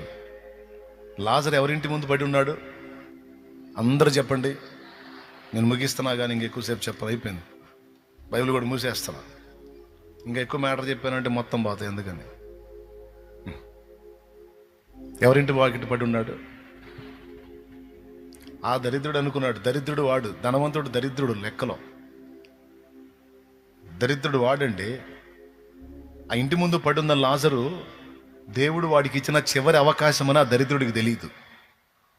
ఆడి తిండేందో, ఆడి ఊగుడేందో, వాడి ఆడుడేందో, వాడింట్లో ఫంక్షన్లు ఏందో, వాడి హడావుడేందో, వాడి సందడేందో, వాడి గోలేందో. ఆ రోడ్డు పక్కన ఎండలో ముష్టోళ్ళు ఉన్నారు. రోడ్డు పక్కన వచ్చే దారుల్లో వాళ్ళని అసలు చూస్తారా మీరు? మీ దగ్గర ఉన్నది తొడమ పళ్ళం అంత చేతులు వేసి వస్తారా మీరు?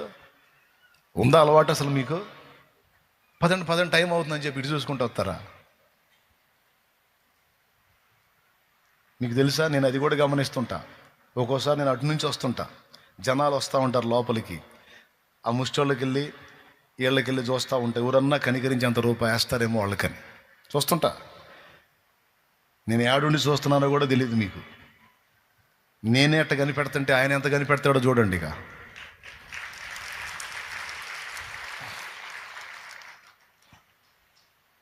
ఇంటి వాకిటి దగ్గర పడున్నటువంటి లాజర్ని చూశాడు దరిద్రుడు. ఆడితో నాకెందుకు అని ఆడి ఫంక్షన్లు ఏందో, ఆడి సంబరాలు ఏందో, ఆడి బిర్యానీలు తింటం ఏందో, ఆడి పండగలు చేసుకోవటం ఏందో, కానీ అంత రొట్టె ముక్క పెట్టిన పాప అనుబలాడు దరిద్రుడుగా ఎవడాడు మరి? దరిద్రుడుగా ఎవడండాడు?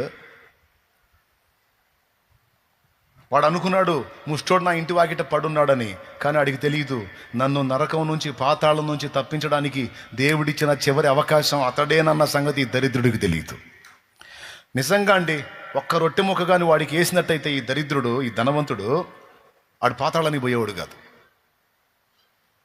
కానీ ఆ దరిద్రుడు ఆ పని చేయలే. కావాలంటే మీరు చదవండి, లూకాసు వార్త 16 అదే ఇంటికి పోయి చదవండి. ఆ ఇంటి నుండి, వాకిటి నుండి పడే రొట్టె ముక్కతో ఆకలి తీర్చుకొనగోరేను అని ఉంది, కానీ తిని ఆకలి తీర్చుకోనేను అని లేదు. కాయలు కానీ తినుబండలుగా మురగబెట్టుకుంటారు. కానీ కొంతమంది సద్దిపెట్టెల్లో పెట్టి ఏంది గడ్డలు కట్టిందాకా, ఐసు గడ్డలు కట్టిందాకా సద్దిపెట్టెలు అంటే తెలుసా? ఒక ఆయన పెట్టాడులే పేరు ఫ్రిడ్జ్కి. దేవునికి స్తోత్రం.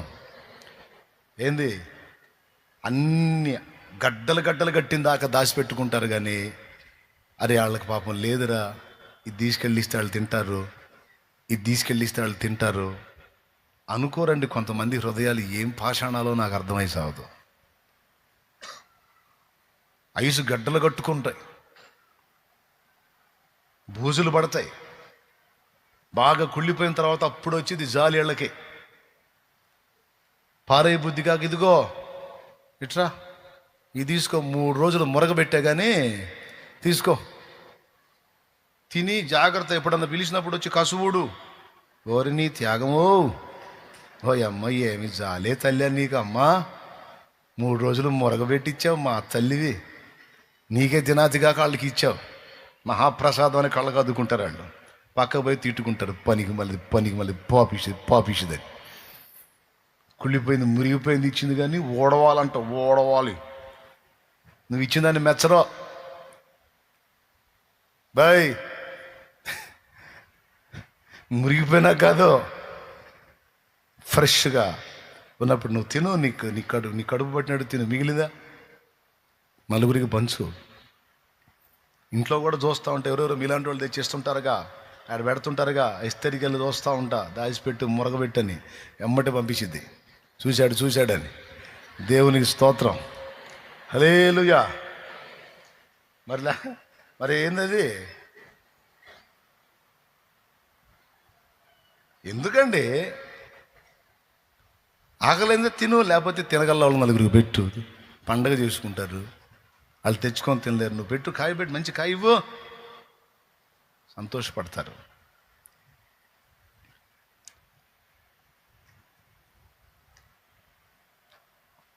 ఒక రొట్టి ఇస్తే పోయేది కదా. దరిద్రుడు సచ్చి అడిగిపోయాడు ఉంది, నేరుగా దిగిపోయాడు పాతాళానికి. లాజరు అడిగిపోయాడు, నేరుగా అబ్రాహామును అనుకొని కొనిపోబడ్డాడు.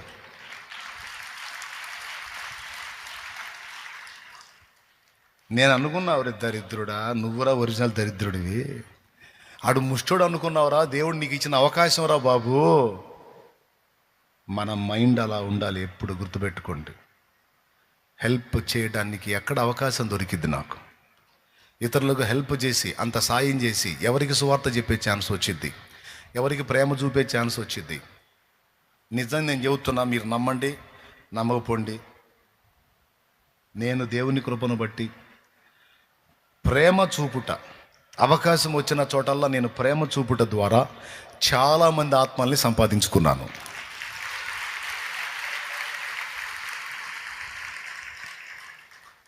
ప్రేమగా పలకరించుట, ప్రేమగా మాట్లాడుట, ప్రేమగా పరామర్శించుట, కలిగిన దానిలో హెల్ప్ చేయటం, విసుక్కోకుండా ఆత్మల్ని గెలుచుకున్న చాలా ఆత్మలు.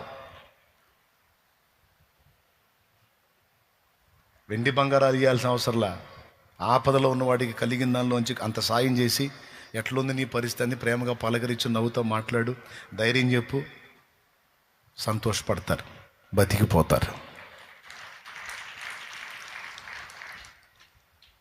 నేను అవకాశాలు ఎత్తుక్కుంటానండి, ముగిస్తున్నా ఇక. దేవుడు ఏ వ్యక్తిని పంపించి సాయం చేయమని నాకు ఏ ఛాన్స్ ఇస్తున్నాడో వెతుక్కుంటా, ఆ ఛాన్సులన్నీ వినియోగించుకోవడానికి ఎప్పుడూ తపన పడతా. నీకు మైండ్ సరిగ్గా ఉంటే నేను చెప్పిన మాట అర్థమైంది నీకు. ఎవరికి ఏ సాయం చేసే ఛాన్స్ వచ్చినా హెల్ప్ చేయటం, ఆ అవకాశాన్ని వినియోగించుకోవటం, దేవుని ప్రేమ చూపించటం, దేవుని సత్యాన్ని వాళ్ళకి అందించటం, ఇటు భౌతికంగాను ఆత్మీయంగాను కూడా వాళ్ళని రక్షించటం.